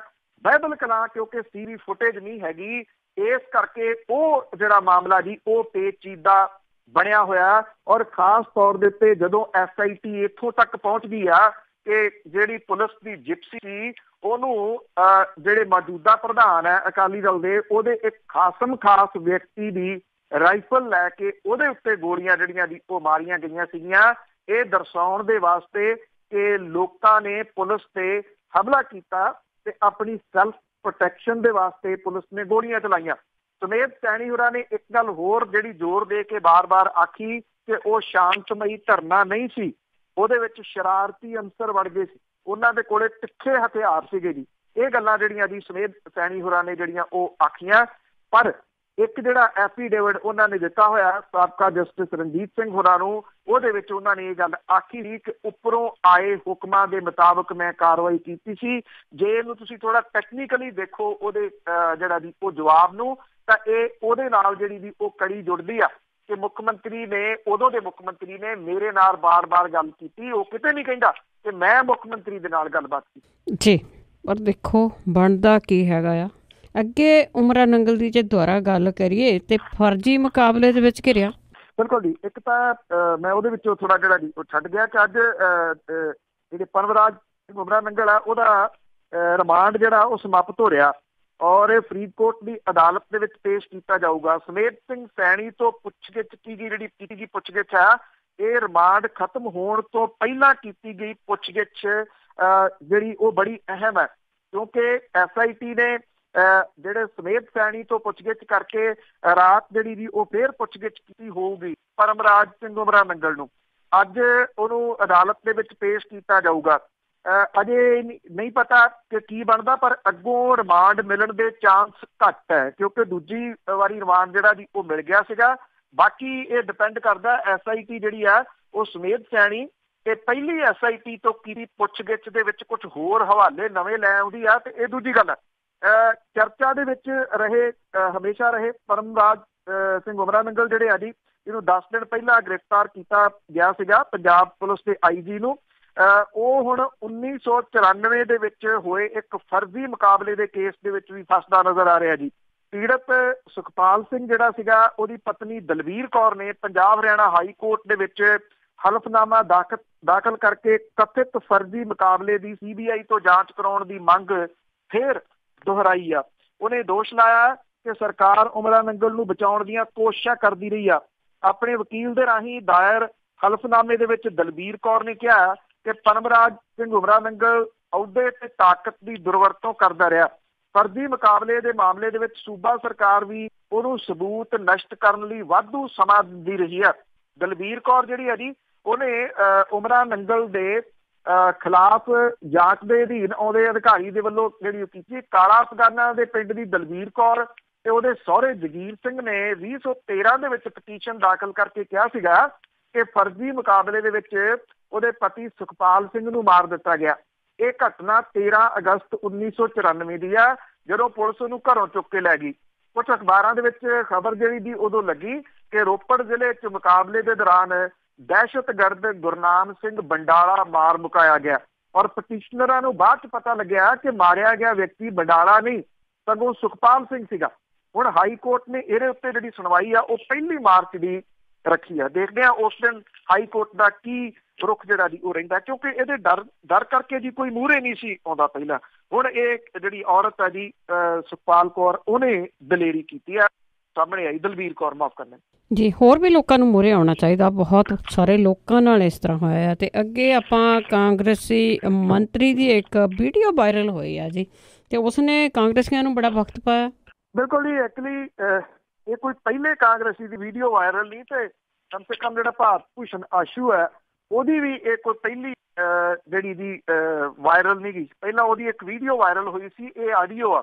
ਉਹ ਜਿਹੜੀ ਵੀਡੀਓ ਦੀ ਵਾਇਰਲ ਹੋਈ ਸੀ ਉਹਦੇ ਵਿੱਚ ਉਹ ਇੱਕ DEO ਜਿਹੜੀ ਸੀ ਉਹਨੂੰ ਬਹੁਤ ਮੰਦਾ ਚੰਗਾ ਬੋਲ ਰਿਹਾ ਸੀ, ਜਿਹੜੀ ਕਿ ਕੁਝ ਮਿੰਟ ਜਿਹੜੀ ਦੀ ਉਹ ਲੇਟ ਹੋ ਗਈ ਸੀ, ਜਿੱਥੇ ਇਹ ਸਮਾਗਮ ਦੇ ਵਿੱਚ ਮੁੱਖ ਮਹਿਮਾਨ ਸੀ। ਤੇ ਉਹਨੂੰ ਮੰਤਰੀ ਹੋਣ ਦਾ ਇੰਨਾ ਹੰਕਾਰ ਹੈ, ਇੰਨਾ ਗੁਮਾਨ ਹੈ, ਤੇ ਉਹ ਕਹਿੰਦਾ ਸੀਗਾ ਵੀ ਜਿੱਥੇ ਮੰਤਰੀ ਪਹਿਲਾਂ ਆ ਗਿਆ ਉੱਥੇ DEO ਹਾਜ਼ਰ ਪਹਿਲਾਂ ਕਿਉਂ ਨਾ ਹੋਈ। ਹੁਣ ਜਿਹੜੀ ਉਹਦੀ ਇੱਕ ਆਡੀਓ ਜਿਹੜੀ ਵਾਇਰਲ ਹੋਈ ਆ ਕੱਲ ਦੀ, ਬਹੁਤ ਜ਼ਿਆਦਾ ਇਸ ਵੇਲੇ ਉਹਨੇ ਤੁਸੀਂ ਇਹ ਕਹੋ ਕਿ ਦੁਹਾਈ ਮਚਾਈ ਹੋਈ ਆ ਸੋਸ਼ਲ ਮੀਡੀਆ ਦੇ ਉੱਤੇ। ਉਹਦੇ ਵਿੱਚ ਲੁਧਿਆਣਾ ਨਗਰ ਟਰੱਸਟ ਦਾ ਅਧਿਕਾਰੀ ਜਿਹੜਾ ਜੀ ਉਹਨੂੰ ਧਮਕਾਇਆ ਜਾ ਰਿਹਾ। ਜਿਹੜਾ ਇੱਕ ਨਵਾਂ ਮਾਮਲਾ ਜਿਹੜਾ ਭਾਈ ਰਣਧੀਰ ਸਿੰਘ ਨਗਰ ਦੇ ਨਾਲ ਸੰਬੰਧਿਤ ਹੈ, ਇਹ ਜਿਹੜਾ ਉੱਥੇ ਚੱਲ ਰਿਹਾ ਮਾਮਲਾ, ਜਿਹਨੂੰ ਇਹ ਕਿਹਾ ਜਾ ਰਿਹਾ ਕਿ ਇੱਕ ਬਹੁਤ ਵੱਡਾ ਇਹ ਸਕੈਂਡਲ ਹੈ। ਇਹਦੇ ਵਿੱਚ ਇਸ ਮੰਤਰੀ ਦਾ ਨਾਮ ਜਿਹੜਾ ਜੀ ਉਹ ਬੋਲਦਾ। ਇਹ ਇਲਾਕਾ ਉਹਦਾ ਭਾਰਤ ਭੂਸ਼ਣ ਆਸ਼ੂ ਦੇ ਹਲਕੇ ਦਾ, ਔਰ ਉੱਥੇ ਕੰਮ ਕਰਵਾ ਰਹੇ ਨਗਰ ਸੁਧਾਰ ਟਰੱਸਟ ਦੇ ਸੁਪਰਡੈਂਟ ਇੰਜੀਨੀਅਰ ਰਕੇਸ਼ ਗਰਗ ਨੂੰ ਫੋਨ ਕਰਕੇ ਸੜਕ ਦਾ ਕੰਮ ਬੰਦ ਕਰਾਉਣ ਦੇ ਵਾਸਤੇ ਉਹ ਕਹਿ ਰਿਹਾ। ਇੰਜੀਨੀਅਰ ਜਿਹੜਾ ਜੀ ਉਹ ਕਹਿੰਦਾ ਕਿ ਮਾਮਲਾ ਹਾਈ ਕੋਰਟ ਦੇ ਨਾਲ ਸੰਬੰਧਿਤ ਹੈ। ਮੰਤਰੀ ਕਹਿੰਦਾ ਕਿ ਜਾ ਕੇ ਕਹਿ ਦੇ ਹਾਈ ਕੋਰਟ ਨੂੰ ਕਿ ਮੰਤਰੀ ਨੇ ਕਹਿਤਾ ਸੜਕ ਨਹੀਂ ਬੰਦ ਦੇਣੀ, ਤੇ ਇੱਥੇ ਚਾਹੇ ਕੁਝ ਵੀ ਹੋਵੇ। ਉਹ ਕਹਿੰਦਾ ਕਿ ਮੈਂ ਆ, ਜਾਂ ਤੂੰ ਛੁੱਟੀ ਲੈ ਕੇ ਜਿਹੜਾ ਜੀ ਉਹ ਚਲੇ ਜਾ। ਇੱਥੇ ਹੀ ਬਸ ਨਹੀਂ, ਜਿਹੜੀ DSP ਦੇ ਨਾਲ ਉਹਦੀ ਆਡੀਓ ਜਿਹੜੀ ਵਾਇਰਲ ਹੋਈ ਆ ਉਹਦੇ ਵਿੱਚ DSP ਨੂੰ ਇਹ ਵੀ ਉਹ ਕਹਿੰਦਾ ਕਿ ਮੈਂ ਤੈਨੂੰ ਮਿੱਧ ਕੇ ਰੱਖ ਦੂੰਗਾ। ਇਸ ਕਿਸਮ ਦੀਆਂ ਧਮਕੀਆਂ ਜਿਹੜੀਆਂ ਉਹ ਭਾਰਤ ਭੂਸ਼ਣ ਆਸ਼ੂ ਇਹ ਦੋ ਜਿਹੜੇ ਅਫਸਰ ਆ ਉਹਨਾਂ ਨੂੰ ਦੇ ਰਿਹਾ। ਇਸ ਮਾਮਲੇ ਨੂੰ ਲੈ ਕੇ ਆਮ ਆਦਮੀ ਪਾਰਟੀ ਨੇ ਜਿਹੜਾ ਸੀਗਾ ਜੀ ਆਸ਼ੂ ਦੀ ਬਰਖਾਸਤੀ ਮੰਗੀ। ਮੁੱਖ ਮੰਤਰੀ ਹੋਰਾਂ ਨੇ ਇਹ ਗੱਲ ਜਿਹੜੀ ਦੀ ਕਹੀ ਕਿ ਜਿੰਨੀ ਦੇਰ ਤੱਕ ਇਹਦੀ ਸਾਰੀ ਰਿਪੋਰਟ ਨਹੀਂ ਆ ਜਾਂਦੀ ਉਨੀ ਦੇਰ ਤੱਕ ਉਹ ਕੋਈ ਕਾਰਵਾਈ ਜਿਹੜੀ ਮੰਤਰੀ ਦੇ ਉੱਤੇ ਨਹੀਂ ਕਰਨਗੇ। ਭਾਰਤ ਭੂਸ਼ਣ ਆਸ਼ੂ ਨੇ ਇਹ ਗੱਲ ਕਹੀ ਵਿਧਾਨ ਸਭਾ ਦੇ ਵਿੱਚ ਕਿ ਉਹ ਕਿਸੇ ਸਰਕਾਰੀ ਜਾਂ ਗੈਰ ਸਰਕਾਰੀ ਏਜੰਸੀ ਤੋਂ ਜਾਂਚ ਕਰਵਾ ਲਈ ਜਾਵੇ ਤੇ ਉਹ ਜੇ ਕਸੂਰਵਾਰ ਹੋਏ ਤਾਂ ਸਜ਼ਾ ਭੁਗਤਣ ਦੇ ਵਾਸਤੇ ਤਿਆਰ ਨੇ। ਇੱਥੇ ਦੱਸ ਦਈਏ ਕਿ ਨਵਜੋਤ ਸਿੰਘ ਸਿੱਧੂ ਹੋਰਾਂ ਦੇ ਅੰਦਰ ਇਹ ਮਹਿਕਮਾ ਆਉਂਦਾ, ਜਿਹੜੀ ਉਹਨਾਂ ਨੇ ਜਾਂਚ ਕਰਵਾਈ ਆ ਉਹਦੇ ਵਿੱਚ ਬਹੁਤਾ ਕੁਝ ਜਿਹੜਾ ਜੀ ਇਸ ਮੰਤਰੀ ਦੇ ਉੱਤੇ ਜਿਹੜਾ ਉਹ ਆ ਰਿਹਾ, ਜਿੱਥੋਂ ਇਹ ਖਿਜਿਆ ਹੋਇਆ ਤੁਸੀਂ ਇਹ ਕਹਿ ਲਓ ਅਫਸਰਾਂ ਦੇ ਉੱਤੇ ਆਪਣਾ ਗੁੱਸਾ ਜਿਹੜਾ ਜੀ ਉਹ ਕੱਢ ਰਿਹਾ। ਹੈਰਾਨੀਜਨਕ ਤਰੀਕੇ ਦੇ ਨਾਲ ਭਾਰਤ ਭੂਸ਼ਣ ਆਸ਼ੂ ਦੀ ਮਦਦ ਜਿਹੜੀ ਸੀ ਉਹ ਬਿਕਰਮ ਸਿੰਘ ਮਜੀਠੀਆ ਕਰਦੇ ਹੋਏ ਨਜ਼ਰ ਆਏ ਵਿਧਾਨ ਸਭਾ ਦੇ ਵਿੱਚ, ਔਰ ਇਹ ਕਿਹਾ ਕਿ ਨਵਜੋਤ ਸਿੰਘ ਸਿੱਧੂ ਜਿਹੜਾ ਜੀ ਉਹ ਆਮ ਆਦਮੀ ਪਾਰਟੀ ਨੂੰ ਜਿਹੜਾ ਜੀ ਉਹ ਵਰਗਲਾ ਕੇ ਜਿਹੜਾ ਮੰਤਰੀ ਆਸ਼ੂ ਆ ਉਹਦੇ ਉੱਤੇ ਇਹ ਸਿਆਸੀ ਹਮਲੇ ਜਿਹੜਾ ਜੀ ਉਹ ਕਰਵਾ ਰਿਹਾ, ਜਦੋਂ ਕਿ ਇਹ ਸਕੈਂਡਲ ਦੀ ਜਾਂਚ ਜਿਹੜੀ ਹੈ ਜੀ ਉਹ ਮੰਗ ਆਮ ਆਦਮੀ ਪਾਰਟੀ ਕਰ ਰਹੀ ਸੀ। ਪਰ ਹੈਰਾਨੀਜਨਕ ਤਰੀਕੇ ਨਾਲ ਬਿਕਰਮ ਸਿੰਘ ਮਜੀਠੀਆ ਜਿਹੜਾ ਸੀ ਉਹ ਸਕੈਂਡਲ ਨੂੰ ਛੱਡ ਕੇ ਆਸ਼ੂ ਦੀ ਪਿੱਠ ਦੇ ਉੱਤੇ ਖੜਾ ਹੋਇਆ ਨਜ਼ਰ ਆਇਆ। ਜੀ, ਤੇ ਅੱਗੇ ਆਪਾਂ ਪੰਜਾਬ ਦੇ ਵਿੱਚ ਕਾਫੀ ਕੁਛ ਉੱਥਰ ਪੁੱਥਰ ਹੋ ਰਹੀ ਆ। ਪੜ੍ਹੋ ਪੰਜਾਬ ਬਣਿਆ ਲੜੋ ਪੰਜਾਬ। ਬਿਲਕੁਲ ਜੀ। ਐਕਚੁਅਲੀ ਇਹ ਜਿਹੜਾ ਜੀ ਮਾਮਲਾ ਇਹਨਾਂ ਦਿਨਾਂ ਦੇ ਵਿੱਚ, ਕਿਉਂਕਿ ਕ੍ਰਿਸ਼ਨ ਕੁਮਾਰ ਹੋਰੀ ਜਦੋਂ ਇੱਥੇ ਡਿਪਟੀ ਕਮਿਸ਼ਨਰ ਸਨ ਤਾਂ ਜੀ ਉਹ ਬੜਾ ਉਹਨਾਂ ਦੇ ਚੰਗਾ ਜਿਹੜਾ ਜੀ ਉਹ ਆਖਿਆ ਜਾਂਦਾ ਸੀਗਾ। ਔਰ ਜਦੋਂ ਤੋਂ ਉਹ ਸਿੱਖਿਆ ਸਕੱਤਰ ਜਿਹੜੇ ਜੀ ਉਹ ਬਣੇ ਆ, ਉਦੋਂ ਤੋਂ ਹਾਲਾਤ ਜਿਹੜੇ ਜੀ ਬਿਲਕੁਲ ਹੀ ਵੱਖਰੇ ਜਿਹੜੇ ਆ ਜੀ ਉਹ ਹੋ ਗਏ ਆ। ਹੁਣ ਉਹ ਇੱਕ ਕਿਸਮ ਦੇ ਨਾਲ ਅਧਿਆਪਕਾਂ ਦੇ ਵਿੱਚ ਤੁਸੀਂ ਕਹਿ ਲਓ ਕਿ ਇੱਕ ਵਿਲਨ ਦੇ ਵਜੋਂ ਜਿਹੜਾ ਜੀ ਉਹ ਵਿਚਰ ਰਹੇ ਆ। ਇੱਥੇ ਜਿਹੜਾ ਪੜ੍ਹੋ ਪੰਜਾਬ ਹੈ ਉਹਦੇ ਵਿੱਚ ਜਿਹੜੇ ਟੈਸਟ ਲਏ ਜਾਂਦੇ ਆ, ਉਹਨਾਂ ਟੈਸਟ ਨੂੰ ਜਿਹੜਾ ਜੀ ਇੱਥੇ ਜਿਹੜੇ ਅਧਿਆਪਕ ਨੇ ਉਹਨਾਂ ਨੇ ਬਾਈਕਾਟ ਕੀਤਾ ਹੋਇਆ ਜੀ। ਔਰ ਉਹ ਇਹ ਕਹਿੰਦੇ ਆ ਕਿ ਇੰਨੀ ਜਲਦੀ ਟੈਸਟ ਲੈਣ ਦੀ ਲੋੜ ਨਹੀਂ। ਕ੍ਰਿਸ਼ਨ ਕੁਮਾਰ ਹੋਰੀ ਕਹਿੰਦੇ ਆ ਕਿ ਇਹ ਟੈਸਟ ਤਾਂ ਮੈਂ ਜਿਹੜੇ ਦੀ ਉਹ ਕਰਵਾਊਂਗਾ। ਇੱਕ ਚਿੱਠੀ ਉਹਨਾਂ ਨੇ ਸਰਪੰਚ ਦੇ ਨਾਂ ਦੇ ਉੱਤੇ ਜਿਹੜੀ ਜੀ ਉਹ ਕੱਢ ਦਿੱਤੀ ਔਰ ਇਹ ਕਿਹਾ ਕਿ ਪੜ੍ਹੋ ਪੰਜਾਬ ਦੇ ਪੋਸਟ ਟੈਸਟ ਦੇ ਵਾਸਤੇ ਜਦੋਂ ਸਿੱਖਿਆ ਅਧਿਕਾਰੀ ਜਿਹੜਾ ਜੀ ਉੱਥੇ ਜਾਂਦੇ ਆ ਸਕੂਲਾਂ ਦੇ ਵਿੱਚ, ਜਿੱਥੇ ਹੁਣ ਪੁਲਿਸ ਕੀਤੀ ਤਾਂ ਕਿ ਅਧਿਆਪਕ ਜਿਹੜੇ ਆ ਉਹ ਇਹਦਾ ਵਿਰੋਧ ਨਾ ਕਰਨ। ਤੇ ਇਹ ਆਖਿਆ ਗਿਆ ਸਰਪੰਚਾਂ ਨੂੰ ਕਿ ਸਰਪੰਚ ਜਿਹੜੇ ਨੇ ਇਸ ਟੈਸਟ ਦੇ ਮੌਕੇ ਦੇ ਉੱਤੇ ਹਾਜ਼ਰ ਰਹਿਣ। ਇਹ ਇੱਕ ਨਵਾਂ ਤੁਸੀਂ ਕਹਿ ਲਓ ਕਿ ਤਰੀਕਾ ਜਿਹੜਾ ਅਪਣਾਇਆ ਕ੍ਰਿਸ਼ਨ ਕੁਮਾਰ ਹੋਰਾਂ ਨੇ ਕਿ ਅਧਿਆਪਕਾਂ ਨੂੰ ਸਰਪੰਚਾਂ ਦੇ ਨਾਲ ਉਲਝਾ ਦਿੱਤਾ ਜਾਵੇ। ਕਿਉਂਕਿ ਸਰਪੰਚ ਜਦੋਂ ਜਾਣਗੇ, ਅਧਿਆਪਕ ਜੇ ਉਹਦਾ ਵਿਰੋਧ ਕਰਨਗੇ ਤਾਂ ਸਰਪੰਚ ਜਿਹੜੇ ਜੀ ਇਹ ਕਹਿਣਗੇ ਕਿ ਉਹਨਾਂ ਨੂੰ ਹੁਕਮ ਜਿਹੜੇ ਉੱਤੋਂ ਆਏ ਹੋਏ ਆ, ਨਾਲ ਪੁਲਿਸ ਦਾ ਸਹਿਯੋਗ ਜਿਹੜਾ ਜੀ ਕਰਨਗੇ। ਇਹਦੇ ਨਾਲ ਪੜ੍ਹੋ ਪੰਜਾਬ ਜਿਹੜਾ ਜੀ ਉਹ ਲੜੋ ਪੰਜਾਬ ਬਣਾ ਕੇ ਜਿਹੜਾ ਉਹ ਰੱਖ ਦਿੱਤਾ। ਇਹਦਾ ਕੋਈ ਵਿਚਲਾ ਹੱਲ ਕੀ ਕੱਢਿਆ ਨਹੀਂ ਜਾ ਸਕਦਾ ਸੀ। ਜਿਹੜੇ ਨਿਆਣੇ ਆ ਜੀ ਭੋਰਾ ਉਹ ਡਰਦੇ ਆ ਤੇ ਜਦੋਂ ਉਹ ਸਕੂਲ ਜਾਂਦੇ ਆ ਤਾਂ ਉੱਥੇ ਖਾਕੀ ਵਰਦੀ ਵਾਲੇ ਅੰਕਲ ਉਹਨਾਂ ਤੋਂ ਪਹਿਲਾਂ ਖੜੇ ਹੁੰਦੇ ਆ। ਹਾਲਾਤ ਜਿਹੜੇ ਜੀ ਇਹ ਬਣ ਗਏ ਕਿ ਬਠਿੰਡਾ ਜ਼ਿਲ੍ਹੇ ਦੇ ਵਿੱਚ ਪਿੰਡ ਯਾਤਰੀ ਦੇ ਵਿੱਚ ਪੁਲਿਸ ਦਾ ਜਿਹੜਾ ਖੌਫ ਸੀਗਾ ਜੀ, ਉਹਨੇ ਇੱਕ ਜਿਹੜੀ ਪ੍ਰੈਗਨੈਂਟ ਸੀ ਜੀ ਟੀਚਰ ਰਮਨਦੀਪ ਕੌਰ, ਉਹਦੀ ਕੁੱਖ ਸੱਖਣੀ ਕਰਤੀ। ਕਿਉਂਕਿ ਜਦੋਂ ਇਹ ਪੁਲਿਸ ਇੱਕਦਮ ਜਿਹੜੀ ਸੀਗੀ ਜੀ ਉਹ ਪਹੁੰਚੀ ਇੱਥੇ ਸਿੱਖਿਆ ਅਧਿਕਾਰੀ ਤੇ ਪੁਲਿਸ ਦੇ ਨਾਲ ਸਕੂਲ ਦੇ ਵਿੱਚ ਪਹੁੰਚੀ ਤਾਂ EGS ਵਾਲੰਟੀਅਰ ਜਿਹੜੀ ਸੀਗੀ ਰਮਨਦੀਪ ਕੌਰ, ਉਹ ਬੁਰੇ ਤਰੀਕੇ ਨਾਲ ਘਬਰਾ ਗਈ ਕਿ ਇੱਕਦਮ ਕੀ ਹੋ ਗਿਆ, ਐਡੀ ਧਾੜ ਜਿਹੜੀ ਪੁਲਿਸ ਦੀ ਕਿਉਂ ਆ ਗਈ। ਤੇ ਉਹ ਜਿਹੜਾ ਜੀ ਉਹਦਾ ਮਿਸਕੈਰੇਜ ਹੋ ਗਿਆ ਜੀ ਇਸ ਡਰ ਦੀ ਵਜ੍ਹਾ ਕਰਕੇ। ਔਰ ਉਹ ਇੰਨਾ ਜਿਹੜਾ ਜੀ ਉਹ ਡਰੀ ਹੋਈ ਆ, ਘਬਰਾਈ ਹੋਈ ਆ ਕਿ ਉਹਨੂੰ ਕੁਛ ਉਹ ਬੋਲ ਨਹੀਂ ਰਹੀ। ਕੱਲ ਦੀ ਜਿਹੜੇ ਟੀਚਰਸ ਨੇ ਉਹ ਇਹਨੂੰ ਵੀ ਵੱਡਾ ਇਸ਼ੂ ਇਸ ਵੇਲੇ ਜਿਹੜਾ ਜੀ ਉਹ ਬਣਾ ਰਹੇ ਆ ਕਿ ਕਿਉਂ ਟੀਚਰਾਂ ਨੂੰ ਡਰਾਇਆ ਜਾ ਰਿਹਾ ਪੁਲਿਸ ਦੇ ਰਾਹੀਂ ਔਰ ਸਰਪੰਚਾਂ ਨੂੰ ਜਿਹੜੀਆਂ ਜੀ ਉਹ ਚਿੱਠੀਆਂ ਲਿਖ ਕੇ। ਇਹ ਸਮਝ ਨਹੀਂ ਆ ਰਹੀ ਜੀ ਕਿ ਇਹ ਅਜਿਹਾ ਜਿਹੜਾ ਦਹਿਸ਼ਤ ਦਾ ਮਾਹੌਲ ਹੈ ਉਹ ਕਿਉਂ ਬਣਾਉਣ ਦੇ ਉੱਤੇ ਤੁਲੇ ਹੋਏ ਨੇ ਸਿੱਖਿਆ ਸਕੱਤਰ। ਹਾਂ, ਇੰਨਾ ਜ਼ਰੂਰ ਹੈ ਕਿ ਸਿੱਖਿਆ ਸਕੱਤਰ ਨੂੰ ਮੂਹਰੇ ਜਿਹੜਾ ਜੀ ਉਹ ਕੀਤਾ ਹੋਇਆ ਸ਼ਾਇਦ ਬਚਪਨ ਦੇ ਵਿੱਚ ਸਕੂਲ ਦੇ ਡਰ ਤੋਂ ਛੇਤੀ ਜਿਹੜਾ ਜੀ ਸਕੂਲੋਂ ਭੱਜ ਗਏ ਮੌਜੂਦਾ ਸਿੱਖਿਆ ਮੰਤਰੀ ਦੇ ਵੱਲੋਂ ਜੀ। ਤੇ ਅੱਗੇ ਗੱਲ ਕਰਦੇ ਹਾਂ ਜੀ, ਜਿਹੜਾ ਤੀਜਾ ਬਦਲ ਬਣ ਜਾ ਰਿਹਾ ਸੀ ਪੰਜਾਬ ਦੇ ਵਿੱਚ, ਗੱਠ ਜੋੜ ਦੇ ਵਿੱਚੋਂ ਪਾਸੇ ਹੋਏ ਟਕਸਾਲੀ। ਬਿਲਕੁਲ ਜੀ। ਵੈਸੇ ਖਬਰਾਂ ਤਾਂ ਕਾਫੀ ਦਿਨਾਂ ਤੋਂ ਜਿਹੜੀਆਂ ਜੀ ਉਹ ਚੱਲ ਰਹੀਆਂ ਸੀਗੀਆਂ, ਪਰ ਹੁਣ ਤਕਰੀਬਨ ਇਹ ਜਿਹੜਾ ਜੀ ਕਲੀਅਰ ਹੋ ਗਈ ਆ ਇਹ ਕਿ ਜਿਹੜਾ ਜਿਹਨੂੰ ਇਹ ਮਹਾ ਗੱਠ ਜੋੜ ਨਾਮ ਦੇ ਰਹੇ ਸੀਗੇ ਉਹਦੇ ਵਿੱਚੋਂ ਜਿਹੜਾ ਜੀ ਟਕਸਾਲੀ ਅਕਾਲੀ ਸਾਈਡ ਲਾਈਨ ਹੋ ਗਿਆ। ਇੱਕ ਤਾਂ ਟਕਸਾਲੀ ਅਕਾਲੀ ਦਲ ਦੇ ਵੱਲੋਂ ਸ੍ਰੀ ਅਨੰਦਪੁਰ ਸਾਹਿਬ ਤੋਂ ਵੀਰ ਦਵਿੰਦਰ ਸਿੰਘ ਹੋਰਾਂ ਨੂੰ ਉਮੀਦਵਾਰ ਐਲਾਨਿਆ ਗਿਆ, ਜਿਹਦੇ ਬਾਰੇ ਕਿਹਾ ਜਾ ਰਿਹਾ ਕਿ ਇੱਥੋਂ ਬਹੁਜਨ ਸਮਾਜ ਪਾਰਟੀ ਜਿਹੜਾ ਜੀ ਆਪਣਾ ਉਮੀਦਵਾਰ ਐਲਾਨਣਾ ਚਾਹੁੰਦੀ ਆ ਜੱਸੀ ਜਸਰਾਜ ਨੂੰ, ਜਿਹੜਾ ਕਿ ਗਾਇਕ ਸੀਗਾ। ਪਿਛਲੀ ਵਾਰੀ ਉਹਨੇ ਬਠਿੰਡੇ ਤੋਂ ਆਮ ਆਦਮੀ ਪਾਰਟੀ ਤੋਂ ਚੋਣ ਲੜੀ ਸੀ। ਬਹੁਜਨ ਸਮਾਜ ਪਾਰਟੀ ਇਸ ਸੀਟ ਤੇ ਅੜੀ ਸੀ। ਉਹ ਇਹ ਕਹਿੰਦੀ ਇਹਨਾਂ ਨੂੰ ਜਿਹੜੇ ਇਹਦੇ ਗੱਠਜੋੜ ਵਾਲਿਆਂ ਨੂੰ ਵੀ ਜੇ ਅਨੰਦਪੁਰ ਸਾਹਿਬ ਦੀ ਨਹੀਂ ਮਿਲਦੀ ਤੇ ਉਹ ਗੱਠਜੋੜ ਦੇ ਵਿੱਚ ਨਹੀਂ ਰਹਿੰਦੇ।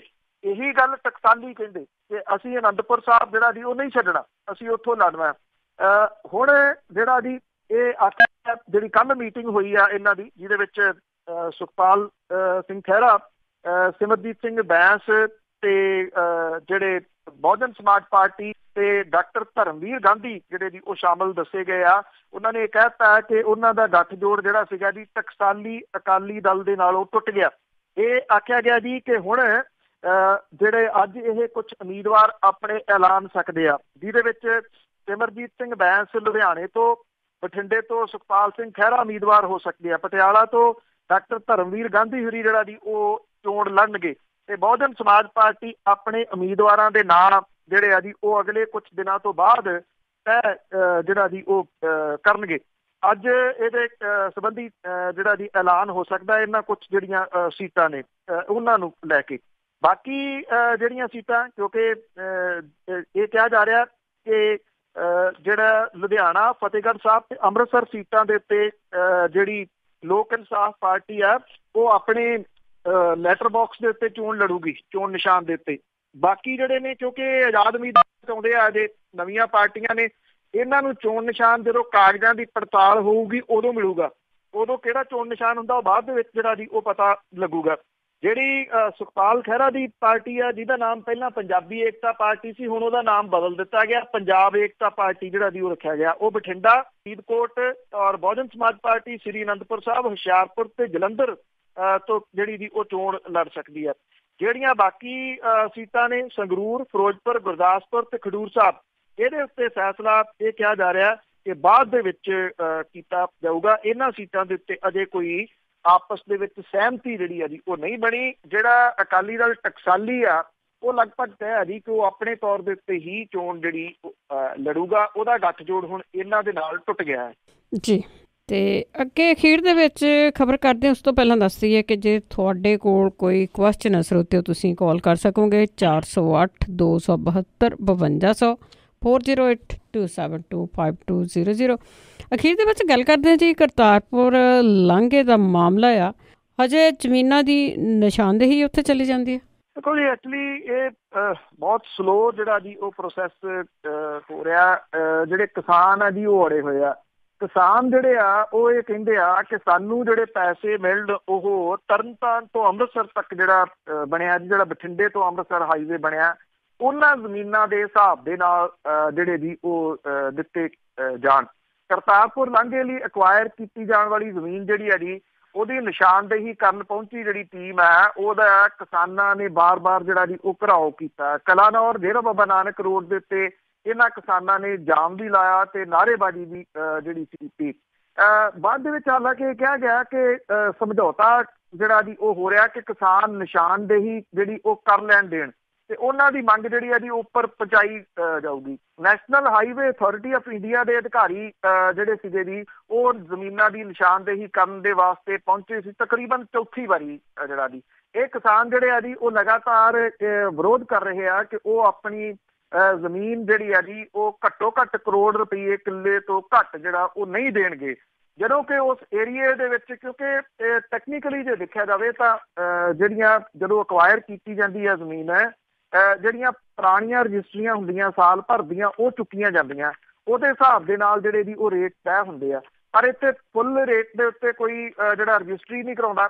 ਜਦੋਂ ਜ਼ਮੀਨ ਅਕਵਾਇਰ ਹੁੰਦੀ ਆ ਫਿਰ ਉਦੋਂ ਰੇਟ ਜਿਹੜਾ ਜੀ ਉਹ ਘੱਟ ਮਿਲਦਾ। ਕੋਈ ਟਕਰਾਓ ਨਾ ਹੋਵੇ ਇਹਨੂੰ ਲੈ ਕੇ ਜਿਹੜਾ ਸੀ ਵੱਡੀ ਗਿਣਤੀ ਦੇ ਵਿੱਚ ਪੁਲਿਸ ਜਿਹੜੀ ਆ ਜੀ ਉਹ ਤਾਇਨਾਤ ਇੱਥੇ ਕੀਤੀ ਗਈ ਸੀਗੀ।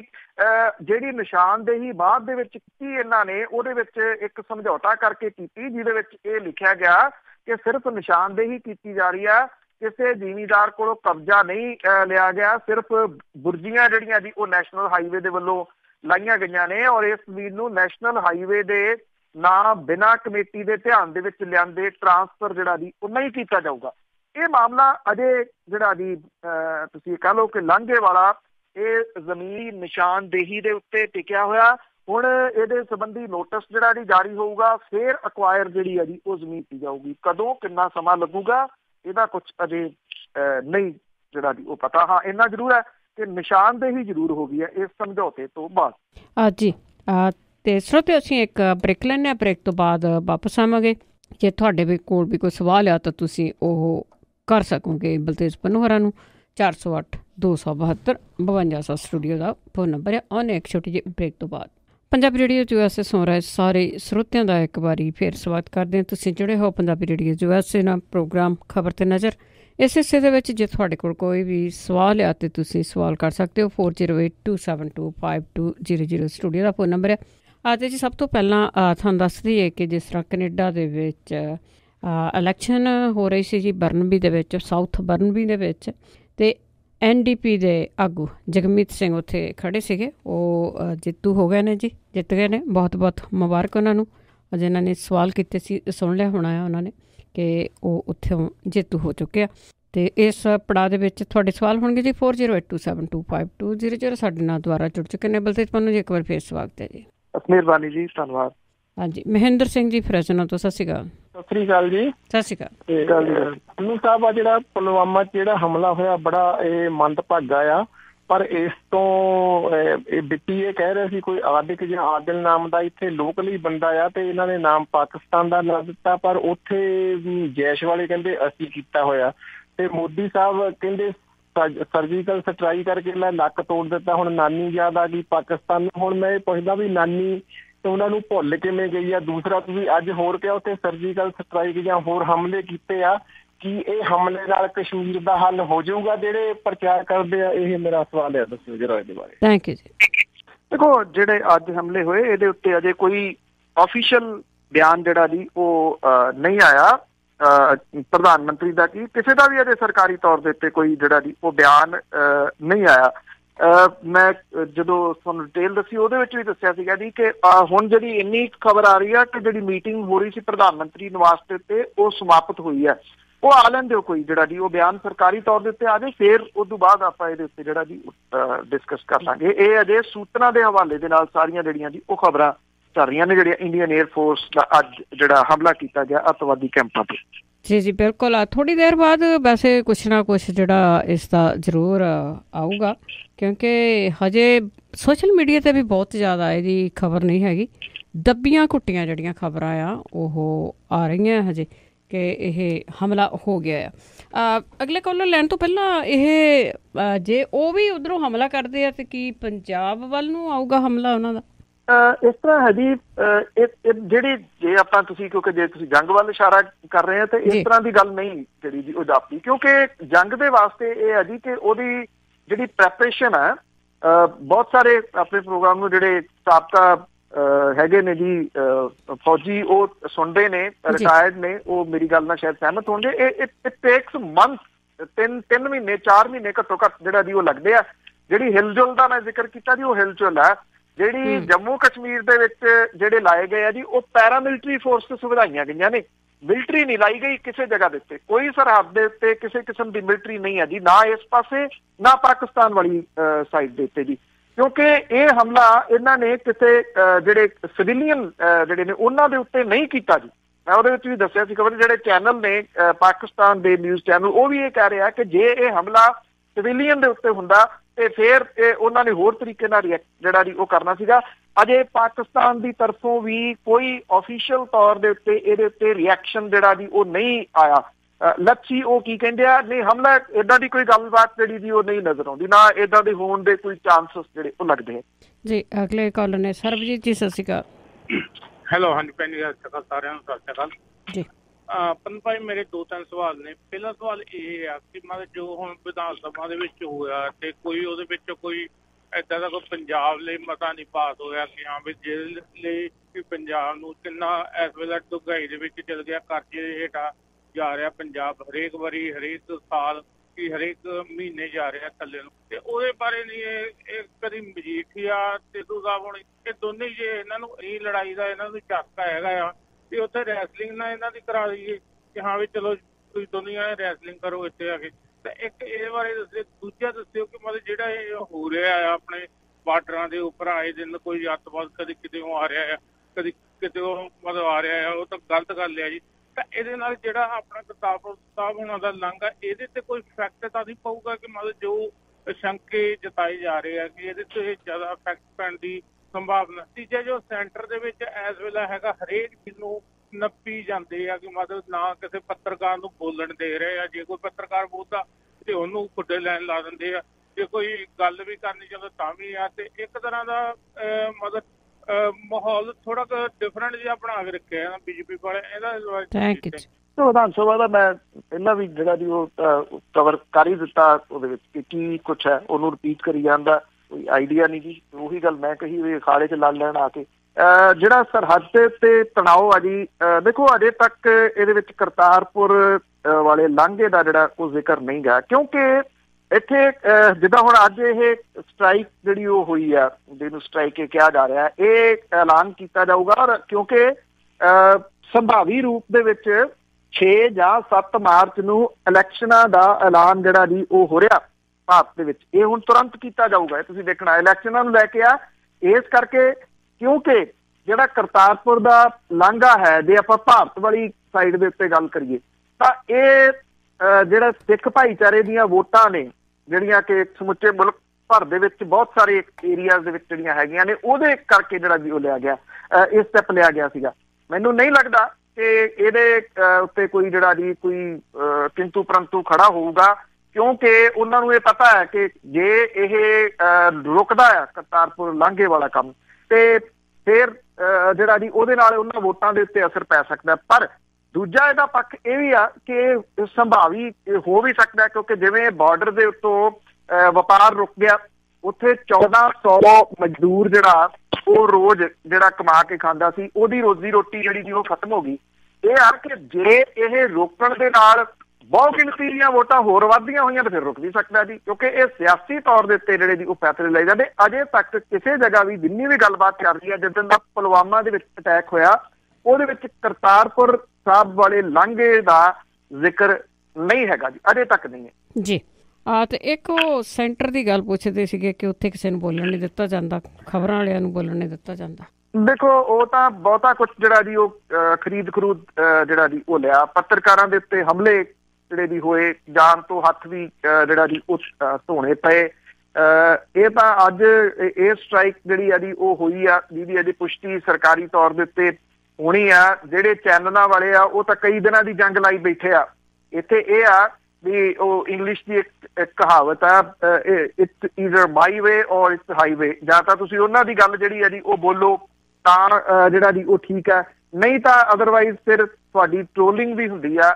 ਟ੍ਰੋਲਿੰਗ ਤੱਕ ਹੀ ਸੀਮਤ ਨਿਗਾਹ ਜੇ ਤੁਸੀਂ ਸੋਸ਼ਲ ਮੀਡੀਆ ਦੇ ਨਾਲ ਜੁੜੇ ਹੋਏ ਹੋ ਤੇ ਉਹ ਲੋਕ ਜਿਹੜੇ ਲਿਖਦੇ ਆ ਸੋਸ਼ਲ ਮੀਡੀਆ ਦੇ ਉੱਤੇ ਉਹਨਾਂ ਦੀ ਟ੍ਰੋਲਿੰਗ ਹੁੰਦੀ, ਤੁਸੀਂ ਜਿਹੜਾ ਜੀ ਉਹ ਦੇਖ ਲੈਣਾ ਫੇਕ ਅਕਾਊਂਟਾਂ ਤੋਂ। ਇਹ ਬੰਬਾਰਮੈਂਟ ਜਿਹੜੀ ਹੈ ਜੀ ਸਿਰਫ ਬੰਬਾਂ ਦੇ ਰੂਪ ਦੇ ਵਿੱਚ ਨਹੀਂ, ਲਫ਼ਜ਼ਾਂ ਦੇ ਰੂਪ ਦੇ ਵਿੱਚ ਵੀ ਜਿਹੜੀ ਉਹਨਾਂ ਦੇ ਉੱਤੇ ਨਿੱਜੀ ਹਮਲੇ, ਗਾਲਾਂ ਜਿਹੜੀਆਂ ਜੀ ਇਹਦੇ 'ਚ ਕਿਸੇ ਨੂੰ ਬਖਸ਼ਿਆ ਨਹੀਂ ਜਾਂਦਾ। ਬਰਖਾ ਦੱਤ ਵਾਲੀ ਕਹਾਣੀ ਹੋ ਕੇ ਹਟੀ ਆ, ਜਿਹੜੀ ਉਹ ਪੱਤਰਕਾਰ ਹੈ ਉਹ ਔਰਤ, ਔਰ ਉਹਦੇ ਉੱਤੇ ਕਿਸ ਕਿਸਮ ਦਾ ਗੰਦ ਜਿਹੜਾ ਸੀਗਾ ਜੀ ਉਹ ਬਕਿਆ ਗਿਆ ਜਿਹੜੇ ਇਹ ਸੋ ਕਾਲਡ ਭਗਤ ਨੇ ਉਹਨਾਂ ਦੇ ਵੱਲੋਂ। ਇਹ ਏਦਾਂ ਦਾ ਪਹਿਲਾ ਹਾਲਾਤ ਜਿਹੜਾ ਜੀ ਉਹ ਕਦੀ ਵੀ ਨਹੀਂ ਸੀਗੇ। ਇਨਟੋਲਰੈਂਸ, ਅੱਜ ਇਸ ਲਫ਼ਜ਼ ਦਾ ਜਿਹੜਾ ਜੀ ਉਹ ਚਰਚਾ ਘੱਟ ਹੈ, ਪਰ ਸਹੀ ਮਾਇਨਿਆਂ ਦੇ ਵਿੱਚ ਇਨਟੋਲਰੈਂਸ ਜਿਹੜਾ ਨਾ ਜੀ ਉਹ ਇਸ ਵੇਲੇ ਚੱਲ ਰਿਹਾ। ਮੈਨੂੰ ਉਹ ਬੱਚੀ ਯਾਦ ਜਿਹੜੀ ਜ਼ਰੂਰ ਆਉਂਦੀ ਹੈ, ਗੁਰਮੇਹਰ ਜਿਹੜੀ ਸੀਗੀ, ਜਿਹਨੇ ਸਿਰਫ ਇੰਨੀ ਕੁ ਗੱਲ ਕਹਿਤੀ ਸੀ ਕਿ ਜੰਗ ਜਿਹੜੀ ਉਹ ਨਹੀਂ ਹੋਣੀ ਚਾਹੀਦੀ। ਉਹਦੇ ਉੱਤੇ ਜੋ ਭਗਤਾਂ ਨੇ ਉਹਦੇ ਕਰੈਕਟਰ ਅਸੈਸੀਨੇਸ਼ਨ ਉਸ ਪੰਜਾਬ ਦੀ ਜਿਹੜੀ ਬੱਚੀ ਦਾ ਕਰਨ ਦੀ ਇਹਨਾਂ ਨੇ ਕੋਸ਼ਿਸ਼ ਕੀਤੀ ਸੀ, ਉਹ ਭੁੱਲਿਆ ਤਾਂ ਨਹੀਂ ਕਿਸੇ ਨੂੰ। ਇਹ ਉਹ ਫੌਜ ਜਿਹੜੀ ਹੈ ਜੀ ਉਹ ਸਾਰੀ ਦੀ ਸਾਰੀ ਖੜੀ ਆ। ਬਦਕਿਸਮਤੀ ਇਹ ਆ, ਇਹ ਸੀਮਤ ਨਹੀਂ ਰਿਹਾ ਜੀ ਕੇਂਦਰ ਤੱਕ। ਇੱਥੇ ਪੰਜਾਬ ਦੇ ਵਿੱਚ ਵੀ ਕੁਝ ਪਾਰਟੀਆਂ ਹੈਗੀਆਂ ਜੀ ਜਿਨ੍ਹਾਂ ਨੇ ਆਪਣੀ ਅਜਿਹੀ ਫੌਜ ਜਿਹੜੀ ਆ ਉਹ ਖੜੀ ਕੀਤੀ ਹੋਈ ਆ ਜੀ। ਪੇਡ ਲੋਕ ਨੇ ਉਹ। ਜਦੋਂ ਤੁਸੀਂ ਉਹਨਾਂ ਦੇ ਵੱਲ ਦੀ ਗੱਲ ਨਹੀਂ ਕਰਦੇ ਤੇ ਫਿਰ ਉਹ ਤੁਹਾਡੀ ਟ੍ਰੋਲਿੰਗ ਜਿਹੜੀ ਹੈ ਜੀ ਉਹ ਕਰਦੇ ਆ, ਉਹ ਵੀ ਕਰਾਉਂਦੇ ਆ। ਇਹ ਨਵੀਂ ਕਿਸਮ ਦਾ ਇੱਕ ਜਿਹੜਾ ਇਹਨਾਂ ਸਿਆਸੀ ਪਾਰਟੀਆਂ ਦਾ ਕ੍ਰੀਏਟ ਕੀਤਾ ਹੋਇਆ, ਮੈਂ ਇਹਨੂੰ ਅੱਤਵਾਦ ਕਹੂੰਗਾ ਜੀ। ਇਹ ਅੱਤਵਾਦ ਹੈ ਜਿਹਦੇ ਨਾਲ ਇਹ ਹਮਲੇ ਆਪਣੇ ਕਰਾਉਂਦੇ ਆ ਜੀ। ਜੀ ਬਿਲਕੁਲ ਅੱਤੀ ਕਰ ਦਿੰਦੇ ਆ। ਰਵਿੰਦਰ ਜੀ ਸਤਿ ਸ਼੍ਰੀ ਅਕਾਲ। ਹਾਂਜੀ ਸਤਿ ਸ਼੍ਰੀ ਅਕਾਲ ਜੀ। ਜੀ ਹਾਂਜੀ, ਮੈਂ ਪੰਨੂ ਸਾਹਿਬ ਨੂੰ ਪੁੱਛਣਾ ਸੀਗਾ ਜੀ, ਜਿਹੜਾ ਆਪਾਂ ਪਿੱਛੇ ਦੇਖਦੇ ਆਏ ਆ ਕਸ਼ਮੀਰ ਵਿਦਿਆਰਥੀਆਂ ਨਾਲ ਆਪਣੇ ਇੰਡੀਆ ਦੇ ਵੱਖ-ਵੱਖ ਹਿੱਸਿਆਂ ਹੁੰਦਾ ਰਿਹਾ ਉਹਨਾਂ ਦੀ ਠੀਕ। ਇੱਕ ਪਾਸੇ ਤਾਂ ਕਹਿੰਦੇ ਆ ਕਿ ਕਸ਼ਮੀਰ ਭਾਰਤ ਦਾ ਅਨਿੱਖੜਵਾਂ ਅੰਗ ਹੈ। ਹੁਣ ਉਹ ਬੱਚੇ ਜਿਹੜੇ ਇੱਥੋਂ ਵਾਪਸ ਗਏ ਆ, ਕੀ ਉਹਨਾਂ ਨੂੰ ਅਸੀਂ ਆਪਣੇ ਪੂਰੇ ਦੇਸ਼ ਦੇ ਵਸਿੰਦਿਆਂ ਵਾਲੇ ਵਿਹਾਰ ਨਾਲ ਮਿਲੇ ਆ?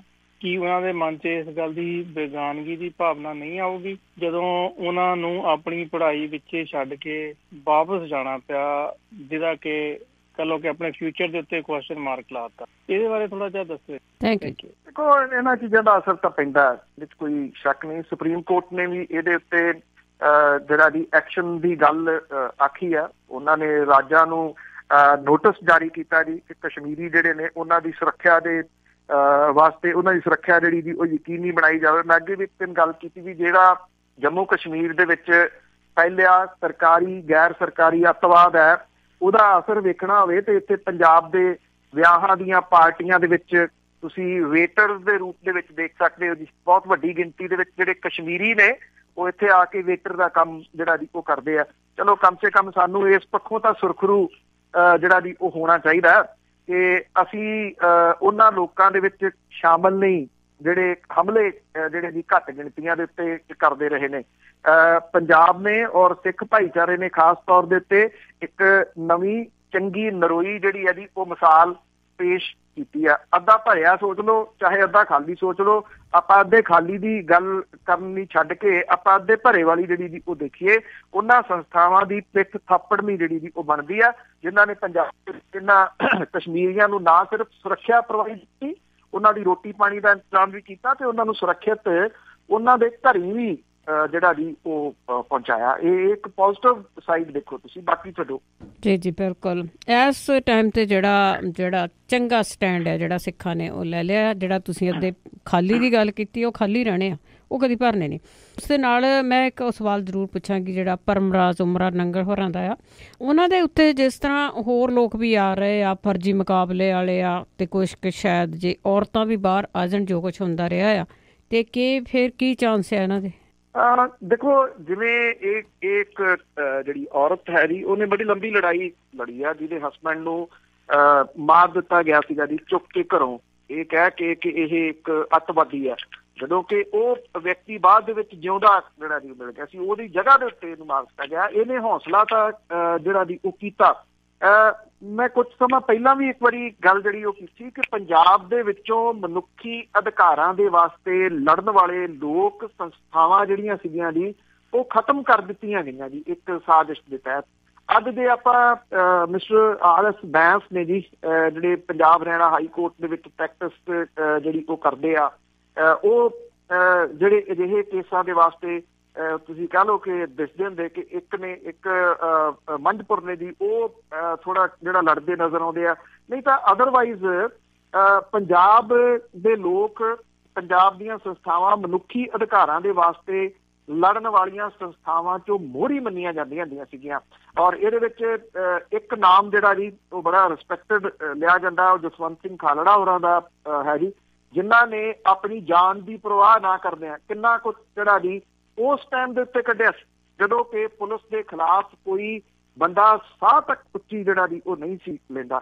ਮੈਂ ਸਮਝਦਾ ਕਿ ਜਿਹੜੇ ਪੰਜਾਬ ਦੇ ਵਿੱਚ ਮਨੁੱਖੀ ਅਧਿਕਾਰਾਂ ਦੇ ਵਾਸਤੇ ਲੜਨ ਵਾਲੇ ਲੋਕ ਨੇ ਜਾਂ ਆਵਾਜ਼ ਬੁਲੰਦ ਕਰਨ ਵਾਲੇ ਲੋਕ ਨੇ, ਉਹਨਾਂ ਦੀ ਪਿੱਠ ਦੇ ਉੱਤੇ ਨਾ ਜੀ ਸਾਡਾ ਭਾਈਚਾਰਾ ਖੜਨੋਂ ਹਟ ਗਿਆ। ਅਸਲ ਦੇ ਵਿੱਚ ਉਹ ਇਸ ਕਰਕੇ ਤੋੜ ਦਿੱਤੇ ਗਏ, ਉਹ ਮਰੋੜ ਦਿੱਤੇ ਗਏ, ਉਹਨਾਂ ਨੂੰ ਢਾਹ ਲਿਆ ਗਿਆ, ਉਹਨਾਂ ਨੂੰ ਡਰਾ ਲਿਆ ਗਿਆ।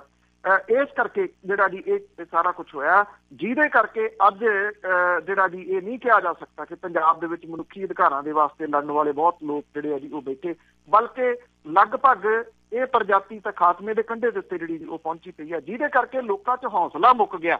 ਨਹੀਂ ਤਾਂ ਅੱਗੇ ਇਹ ਸਮਾਂ ਹੁੰਦਾ ਸੀਗਾ ਇੱਕ ਟਾਈਮ ਕਿੰਨੇ ਮੈਂ ਇਸੇ ਤਰ੍ਹਾਂ ਦੇ ਇੱਕ ਵਕੀਲ ਨੇ ਜੀ ਜਿਨ੍ਹਾਂ ਦੇ ਨਾਲ ਪਿੱਛੇ ਜੇ ਮੈਂ ਗੱਲਬਾਤ ਕੀਤੀ ਸੀ, ਉਹ ਕਹਿੰਦੇ ਇੱਕ ਟਾਈਮ ਇੱਕੋ ਦਿਨ ਦੇ ਵਿੱਚ ਕਿੰਨੀਆਂ ਤਰੀਕਾਂ ਮੇਰੀਆਂ ਕਹਿੰਦੇ ਹਾਈ ਕੋਰਟ ਦੇ ਵਿੱਚ ਲੱਗੀਆਂ ਹੁੰਦੀਆਂ ਸੀ। ਉਹ ਬਜ਼ੁਰਗ ਹੋ ਗਏ ਹੁਣ, ਅੱਗੇ ਜਿਹੜਾ ਜੀ ਇਹਨੂੰ ਤੋੜ ਨਹੀਂ ਜਿਹੜਾ ਜੀ ਕਿਉਂ, ਇਹਦੇ ਉੱਤੇ ਮੇਰਾ ਖਿਆਲ ਪੜਚੋਲ ਹੋਣੀ ਚਾਹੀਦੀ ਹੈ, ਬਜਾਏ ਇਹਦੇ ਕਿ ਕੋਈ ਵੀ ਕੰਕਲੂਜਨ ਜਿਹੜਾ ਜੀ ਮੈਂ ਦੇ ਦੇਵਾਂ ਕਿ ਆਹ ਜਿਹੜਾ ਜੀ ਉਹ ਰੀਜ਼ਨ ਹੋਇਆ।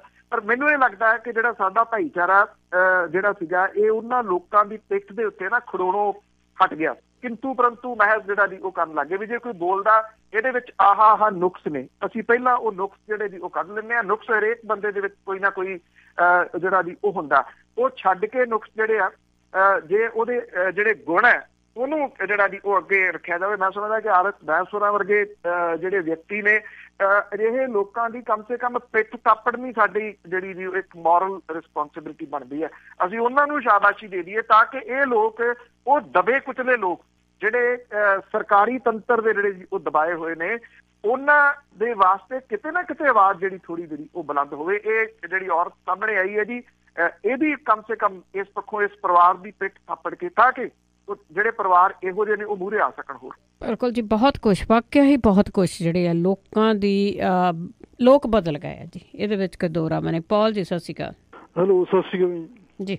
ਇੱਕਦਮ ਮੈਂ ਕਮੈਂਟ ਕਰਾਂ, ਇਹਦਾ ਕੁਐਸਚਨ ਸੀਗਾ ਕਈ ਵਾਰ ਹੁਣ ਆਪਾਂ ਹੁਣ ਸਟੇਜ ਦੀ ਹੈਗੀ ਹੈ ਸੋਕਾ ਜਿਹੜੇ ਇੰਟੈਕਚੁਅਲ ਆਪਦੇ ਆਪ ਨੂੰ ਸਮਝਦੇ ਆ ਵੀ ਉਹ ਪਹਿਲਾਂ ਤੁਸੀਂ ਇਨਸਲਟ ਕਰੋ ਪਰਸਨ ਨੂੰ, ਤੇ ਜੇ ਨਹੀਂ ਉਹ ਜਵਾਬ ਦਿੰਦਾ ਫਿਰ ਉਹਦੀ ਫੈਮਿਲੀ ਨੂੰ ਕਰੋ, ਫਿਰ ਉਹਨਾਂ ਦੀਆਂ ਵੀਡੀਓ ਬਣਾਓ, ਫਿਰ ਉਹਨਾਂ ਨੂੰ ਕਹੋ ਜੀ ਨੀਲੀਆਂ ਪੱਗਾਂ ਵਾਲੇ, ਨੀਲੀਆਂ ਮੂਵੀਆਂ ਵਾਲੇ। ਇਹ ਅਸੀਂ ਵੀ ਅੰਡਰਸਟੈਂਡ ਕਰਦੇ ਸਟ੍ਰੈਟਜੀ ਹੈਗੀ, ਅਸੀਂ ਪਰ ਸਟਿਲ ਵੀ have to raise our voice, right.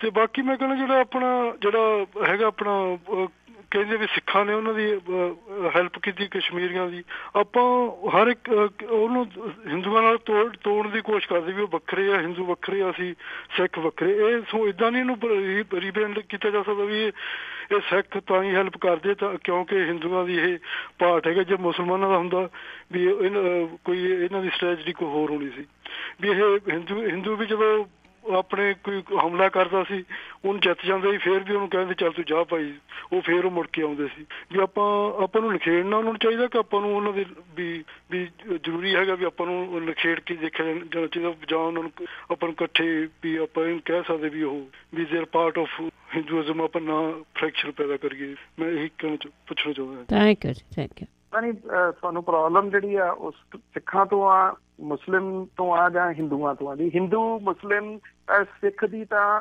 ਕੋਈ ਗੱਲ ਹੀ ਨਹੀਂ ਜੀ। ਗੱਲ ਤਾਂ ਇਹ ਆ ਕਿ ਜੇ ਤੁਸੀਂ ਪੜ੍ਹਨ ਪੁੜ੍ਹਨ ਚ ਥੋੜਾ ਬਹੁਤਾ ਯਕੀਨ ਰੱਖਦੇ ਹੋ ਤੇ ਇਤਿਹਾਸ ਜਿਹੜਾ ਜੀ ਉਹ ਪੜ੍ਹੋ, ਜਿਹੜੀ ਸਿੱਖ ਭਾਈਚਾਰਾ ਹੈ ਉਹ ਕਿੱਥੋਂ ਜਿਹੜਾ ਜੀ ਉਹ ਜਨਮਿਆ। ਗੁਰੂ ਤੇਗ ਬਹਾਦਰ ਦੇ ਸਮੇਂ ਜਦੋਂ ਕਸ਼ਮੀਰੀ ਪੰਡਤ ਜਿਹੜੇ ਆਏ ਸੀਗੇ, ਗੁਰੂ ਸਾਹਿਬ ਨੇ ਉਹਨਾਂ ਦੀ ਕੋਈ ਜਾਤ ਥੋੜ੍ਹੀ ਪੁੱਛੀ ਸੀਗੀ ਕਿ ਕੀ ਆ। ਉਸ ਟਾਈਮ ਉਹ ਮਜ਼ਲੂਮ ਸੀਗੇ, ਜਿਹਦੇ ਕਰਕੇ ਉਹਨਾਂ ਦੀ ਜਿਹੜੀ ਦੀ ਉਹ ਮਦਦ ਕੀਤੀ। ਤੇ ਜੇ ਭਾਈਚਾਰਾ ਜਿਹੜਾ ਸੀਗਾ ਜੀ ਉਹ ਅੱਜ ਖੜਾ ਹੋਇਆ, ਉਹ ਇੱਕ ਉਹਨਾਂ ਦੇ ਵਾਸਤੇ ਖੜਾ ਹੋ ਗਿਆ ਜਿਹੜੇ ਘੱਟ ਗਿਣਤੀ ਸੀ, ਜਿਨ੍ਹਾਂ ਦੇ ਉੱਤੇ ਹਮਲੇ ਹੋ ਰਹੇ ਸੀ। ਮਤਲਬ ਕੀ ਆ ਕਿ ਮਜ਼ਲੂਮ ਦੀ ਜਿਹੜੀ ਜੀ ਉਹ ਮਦਦ ਕਰਨੀ। ਸ਼੍ਰੀਮਾਨ ਜੀ ਭਾਈ ਕਨ੍ਹਈਆ ਜੀ ਦਾ ਇਤਿਹਾਸ ਜਿਹੜਾ ਉਹ ਪੜ੍ਹੋ।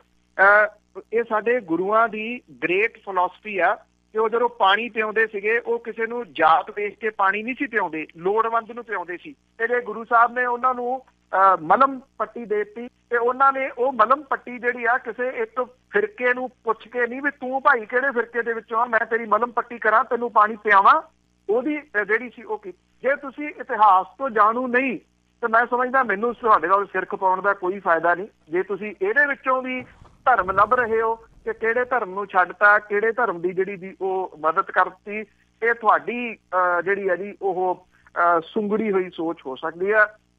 ਮੇਰੀ ਅਜਿਹੀ ਜਿਹੜੀ ਉਹ ਸੋਚ ਨਹੀਂ ਗਈ। ਮੈਂ ਸਿਰਫ ਔਰ ਸਿਰਫ ਇਹਨਾਂ ਦੋ ਚੀਜ਼ਾਂ ਨੂੰ ਇਸ ਤਰੀਕੇ ਦੇ ਨਾਲ ਦੇਖਦਾ, ਜੇ ਨੌਵੇਂ ਪਾਤਸ਼ਾਹ ਦੇ ਕੋਲੇ ਕੋਈ ਮਜ਼ਲੂਮ ਆਇਆ ਤੇ ਉਹਨਾਂ ਨੇ ਬਿਨਾਂ ਉਹਦੀ ਕਾਸਟ ਪੁੱਛੇ ਤੋਂ ਕਿ ਇਹ ਮਜ਼ਲੂਮ ਹੈ, ਇਹਦੇ ਉੱਤੇ ਜ਼ੁਲਮ ਕੌਣ ਜਿਹੜਾ ਦੀ ਉਹ ਕਰ ਰਿਹਾ। ਜੇ ਗੁਰੂ ਨਾਨਕ ਸਾਹਿਬ ਨੇ ਕਿਸੇ ਟਾਈਮ ਦੇ ਬਾਬਰ ਨੂੰ ਜਾਬਰ ਜਿਹੜਾ ਦੀ ਉਹ ਕਿਹਾ, ਕਿਉਂਕਿ ਉਹ ਉਦੋਂ ਜਿਹੜੀ ਐਂਟੀ ਇਸਟੈਬਲਿਸ਼ਮੈਂਟ ਹੈ ਉਹ ਸਿੱਖਿਜ਼ਮ ਹੈ ਜੀ। ਜੇ ਤੁਸੀਂ ਉਹਦੇ ਥੋੜਾ ਅੰਦਰ ਜਾਓ, ਇਹਨੂੰ ਪੜ੍ਹਨ ਦੀ ਜਿਹੜਾ ਦੀ ਉਹ ਕੋਸ਼ਿਸ਼ ਕਰੋ। ਮਜ਼ਲੂਮ ਦੇ ਨਾਲ ਖੜਨਾ, ਮਨੁੱਖੀ ਅਧਿਕਾਰਾਂ ਦੀ ਗੱਲ ਮੈਂ ਹੁਣੇ ਕਰਕੇ ਜਿਹੜਾ ਦੀ ਉਹ ਹਟਿਆ, ਉਹ ਮਨੁੱਖੀ ਅਧਿਕਾਰਾਂ ਦੇ ਵਾਸਤੇ। ਮਨੁੱਖੀ ਜਦੋਂ ਅਧਿਕਾਰਾਂ ਦੀ ਗੱਲ ਹੁੰਦੀ ਆ ਫਿਰ ਉਹਦੇ ਵਿੱਚ ਕਾਸਟਿਜ਼ਮ ਨਹੀਂ ਹੁੰਦੀ ਕਿ ਕੌਣ ਹਿੰਦੂ ਆ, ਕੌਣ ਸਿੱਖ ਹੈ, ਕੌਣ ਮੁਸਲਿਮ ਹੈ। ਇਹ ਤਾਂ ਸਵਾਲ ਹੀ ਨਹੀਂਗਾ। ਗੱਲ ਤਾਂ ਮਨੁੱਖ ਹੈ ਤੇ ਮਨੁੱਖ ਦੇ ਅਧਿਕਾਰਾਂ ਦੀ ਆ। ਜਦੋਂ ਵੀ ਕਿਸੇ ਮਨੁੱਖ ਦੇ ਅਧਿਕਾਰ ਜਿਹੜੇ ਉਹ ਕੁਚਲੇ ਜਾਣਗੇ, ਉਦੋਂ ਮਨੁੱਖੀ ਅਧਿਕਾਰਾਂ ਦੀ ਗੱਲ ਕਰਨ ਵਾਲੇ ਲੋਕ ਮੂਹਰੇ ਆਉਣਗੇ ਬਿਨਾਂ ਆਪਣੀ ਜਾਨ ਦੀ ਪਰਵਾਹ ਕੀਤਿਆਂ, ਔਰ ਇਹੋ ਜਿਹੀ ਸੋਚ ਲੈ ਕੇ ਨਹੀਂ ਕਿ ਕੌਣ ਹਿੰਦੂ ਆ ਕੌਣ ਮੁਸਲਿਮ ਹੈ। ਬਿਲਕੁਲ ਜੀ। ਮੇਰੇ ਖਿਆਲ ਦੇ ਵਿੱਚ ਜਾਂ ਤੇ ਪੌਲ ਜੀ ਖਬਰਾਂ ਨਹੀਂ ਪੜ੍ਹਦੇ ਜਾਂ ਇਤਿਹਾਸ ਨੂੰ ਪੜ੍ਹਦੇ ਨੇਗੇ। ਹਿੰਦੂ ਤਾਂ ਸਿੱਖ ਵੱਖਰੀ ਵੱਖਰੀ ਚੀਜ਼ ਆ ਜੀ। ਤੁਸੀਂ ਪਤਾ ਨਹੀਂ ਮੈਨੂੰ ਇਹ ਕਿਹੜੀ ਗੱਲ ਸੋਚਦੇ ਆ। 1984 ਦੇ ਵਿੱਚ ਸਿੱਖਾਂ 'ਤੇ ਹਮਲੇ ਕੀਤੇ ਗਏ ਸੀ, ਸਿੱਖਾਂ ਨੂੰ ਮਾਰਿਆ ਗਿਆ ਸੀਗਾ, ਹਿੰਦੂਆਂ ਨੂੰ ਥੋੜ੍ਹਾ ਮਾਰਿਆ ਗਿਆ ਸੀਗਾ। ਆਹ ਤਾਂ ਹਜੇ 34-35 ਸਾਲ ਪਹਿਲਾਂ ਦੀ ਗੱਲ ਆ। ਬਾਕੀ ਖਾਲਸਾ ਏਡ ਦੀ ਜੇ ਗੱਲ ਕਰੀਏ, ਉਹਨੇ ਤਾਂ ਹਜੇ ਪਿੱਛੇ ਜਿਹੇ ਮੰਦਿਰਾਂ ਦੀ ਵੀ ਸਫਾਈ ਕੀਤੀ ਆ, ਜਿਹੜੇ ਮੰਦਿਰ ਬਹੁਤ ਗੰਦੇ ਹੋ ਗਏ ਸੀਗੇ। ਸੋ ਨਾਲ ਰਿਹਾ ਕਰੋ, ਇਤਿਹਾਸ ਦੇ ਨਾਲ ਜ਼ਮਾਨੇ ਦੇ ਨਾਲ ਰਿਹਾ ਕਰੋ। ਸਿਰਫ ਇੱਕ ਪਾਸੇ ਦੀ ਪਿੱਠ ਥਾਪਣੀ ਉਹ ਵੀ ਚੰਗੀ ਗੱਲ ਨਹੀਂ। ਜਸਵੰਤ ਸਿੰਘ ਜੀ ਬਿਆਨਾਂ ਤੋਂ ਜੁੜੇ ਨੇ ਸਾਡੇ ਨਾਲ। ਸਤਿ ਸ਼੍ਰੀ ਅਕਾਲ। ਹਾਂਜੀ ਭੈਣ ਜੀ, ਸਤਿ ਸ੍ਰੀ ਅਕਾਲ। ਭਾਜੀ ਪੰਨੂ ਨੂੰ ਸਤਿ ਸ੍ਰੀ ਅਕਾਲ ਜੀ। ਜੀ ਭਾਜੀ ਪੰਨੂ ਜੀ, ਸਵਾਲ ਹੈ ਦੇਖੋ 48 ਮੌਤਾਂ ਹੋਈਆਂ, ਹਮਲਾ ਹੋਇਆ ਨਾ, ਮਾੜੀ ਗੱਲ ਹੈ ਜੀ, ਕਿਸੇ ਦਾ ਪੁੱਤ ਨਹੀਂ ਮਰਨਾ। ਪਰ ਜਿਹੜਾ ਅੱਤਵਾਦ ਪੰਜਾਬ ਦੀਆਂ ਸੜਕਾਂ ਤੇ ਨੱਚ ਰਿਹਾ, 15 ਤੋਂ 16 ਦੀ ਐਵਰੇਜ ਆ ਰਹੀ ਹੈ ਨਾ ਰੋਜ਼ ਦੇ ਵਿੱਚ, ਦੇਖੋ ਬਿਆਨ ਤਾਂ ਆ ਰਹੇ ਆ ਜੀ, ਪਾਕਿਸਤਾਨ ਨੂੰ ਚੱਕ ਦਿਆਂਗੇ, ਵੱਢ ਦਿਆਂਗੇ, ਕਰ ਦਿਆਂਗੇ, ਮਾਰ ਦਿਆਂਗੇ, ਬੰਬ ਸਿੱਟ ਦਿਆਂਗੇ ਜੀ, ਵੀ ਇੱਕ ਪਿਆਰ ਵਾਲੀ ਗੱਲ ਤਾਂ ਨਹੀਂ ਚੱਲ ਰਹੀ ਨਾ ਜੀ। ਦੇਖੋ ਇਹਦੇ ਵਿੱਚ ਹੁਣ ਲਾ ਲਓ ਹਿਸਾਬ, ਤੁਸੀਂ ਆਪਣਾ ਮਜੀਠੀਆ ਲਾ ਲਓ, ਸਿੱਧੂ ਲਾ ਲਓ, ਸੁਖਬੀਰ ਬਾਦਲ ਲਾ ਲਓ, ਜਾਂ ਉਹਦਾ ਤਾਏ ਦਾ ਮੁੰਡਾ ਲਾ ਲਓ ਜੀ, ਉਹਨਾਂ ਦੇ ਵਿੱਚ ਇਹ ਚੀਜ਼ਾਂ ਰੁਲਦੀਆਂ ਰਹਿ ਗਈਆਂ ਜੀ। ਦੇਖੋ ਜੇ ਸਿੱਧੂ ਆਪਾਂ ਗੱਲ ਕਰਦੇ, ਸਿੱਧੂ ਆ ਜੀ, ਪਰ ਇਸ ਅੱਤਵਾਦ ਦੇ ਉੱਪਰ ਕੋਈ ਗੱਲ ਨਹੀਂ ਕਰ ਰਿਹਾ ਪੰਜਾਬ ਦੇ ਜੀ। ਕੈਂਸਰ ਆ ਜੀ, ਬਿਮਾਰੀਆਂ ਆ, ਸਕੂਲਾਂ ਦਾ ਅਸੀਂ ਐਜੂਕੇਸ਼ਨ ਦਾ ਮਾਮਲਾ ਆ, ਸਾਰੇ ਦੱਬ ਕੇ ਇਹਨੇ ਇਹ ਚੀਜ਼ਾਂ ਦੇ ਮੋਹਰੇ ਕਰਤਾ ਨਾ ਜੀ। ਬਸ ਜੀ ਉਹਨੇ ਆਹ ਕਰਤਾ। ਕੱਲ ਸਿੱਧੂ ਨੂੰ ਬੈਠੇ ਲੈ ਕੇ ਸੀ ਜੀ ਬਈ ਜੀ ਇਹ ਸੁੰਦਰ ਮਜੀਠੀਆ ਗਦਾਰ ਸੀ ਜੀ, ਉਹਨੇ ਅੰਗਰੇਜ਼ਾਂ ਦਾ ਪੱਖ ਕੀਤਾ ਸੀ ਜੀ। ਦੇਖੋ ਜਿਹੜੀਆਂ ਚੀਜ਼ਾਂ ਸਾਡੇ ਪੰਜਾਬ ਨੂੰ ਚਾਹੀਦੀਆਂ ਉਸ ਵਿਸ਼ੇ ਤੇ ਕੋਈ ਗੱਲ ਨਹੀਂ ਆ ਰਹੀ ਭਾਜੀ। ਉਸ ਚੀਜ਼ ਦੇ ਉੱਪਰ ਨਾ ਦੇਖੋ ਇੱਕ ਆਪਣੇ ਆਪਣੇ ਵਿਸ਼ੇ ਲੈ ਕੇ ਭੱਜੇ ਫਿਰ ਰਹੇ ਆ ਜੀ। ਇਹ ਤੇ ਭਾਜੀ ਮੇਰਾ ਸਵਾਲ ਆ ਭਾਜੀ, ਸਵਾਲ ਭੈਣ ਸੁਣ ਲੈਣ ਦਿਓ ਜੀ। ਥੈਂਕ ਯੂ ਜੀ। ਦੇਖੋ ਇਹ ਤੁਹਾਡੀ ਗੱਲ ਠੀਕ ਹੈ ਜੀ। ਦੇਖੋ ਜਿਹੜੇ ਪੰਜਾਬ ਦੇ ਇਸ਼ੂ ਨੇ ਉਹ ਤਾਂ ਪੰਜਾਬ ਰਹੂਗਾ, ਇਹ ਬਹੁਤ ਵੱਡਾ ਜਿਹੜਾ ਜੀ ਉਹ ਸਵਾਲ ਹੈ, ਕਿਉਂਕਿ ਬਹੁਤਾ ਪੰਜਾਬ ਤਾਂ ਇੱਥੋਂ ਨਿਕਲ ਗਿਆ ਜੀ। ਇਹ ਤਾਂ ਖਾਲੀ ਹੋ ਗਿਆ ਇਸ ਵੇਲੇ ਤੇਜ਼ੀ ਦੇ ਨਾਲ, ਜਾਂ ਜਿਹੜਾ ਖਾਲੀ ਹੋ ਰਿਹਾ ਦੋਨਾਂ ਪੱਖਾਂ ਤੋਂ ਖਾਲੀ ਹੋ ਰਿਹਾ। ਇੱਕ ਤਾਂ ਦੋਨਾਂ ਨਹੀਂ, ਈਵਨ 3 ਪੱਖਾਂ ਤੋਂ ਖਾਲੀ ਜਿਹੜਾ ਜੀ ਹੋ ਰਿਹਾ। ਇੱਕ ਤਾਂ ਸਾਡੀ ਜਿਹੜੀ ਨਵੇਂ ਮੁੰਡੇ ਕੁੜੀਆਂ ਉਹ ਚੰਗੇ ਭਵਿੱਖ ਦੀ ਭਾਲ ਦੇ ਵਿੱਚ, ਰੁਜ਼ਗਾਰ ਦੀ ਭਾਲ ਦੇ ਵਿੱਚ ਇੱਥੇ ਡਿਗਰੀਆਂ ਕੰਮ ਨਹੀਂ ਆਉਂਦੀਆਂ, ਉਹ ਤੇਜ਼ੀ ਦੇ ਨਾਲ ਜਿਹੜਾ ਜੀ ਉਹ ਵਿਦੇਸ਼ਾਂ ਨੂੰ ਨਿਕਲ ਰਹੇ ਆ। ਉਹਦੇ ਨਾਲ ਸਾਡਾ ਬ੍ਰੇਨ ਡਰੇਨ ਤੇ ਮਨੀ ਡਰੇਨ ਜਿਹੜਾ ਜੀ ਉਹ ਹੋ ਰਿਹਾ। ਦੂਜਾ ਹੈ ਜਿੱਧਰ ਤੁਸੀਂ ਜਿਹੜਾ ਇਸ਼ਾਰਾ ਕੀਤਾ, ਸਾਡੀ ਜਿਹੜੀਆਂ ਜੜ੍ਹਾਂ ਨੇ ਉਹ ਕਿਸਾਨੀ ਦੇ ਵਿੱਚ ਨੇ।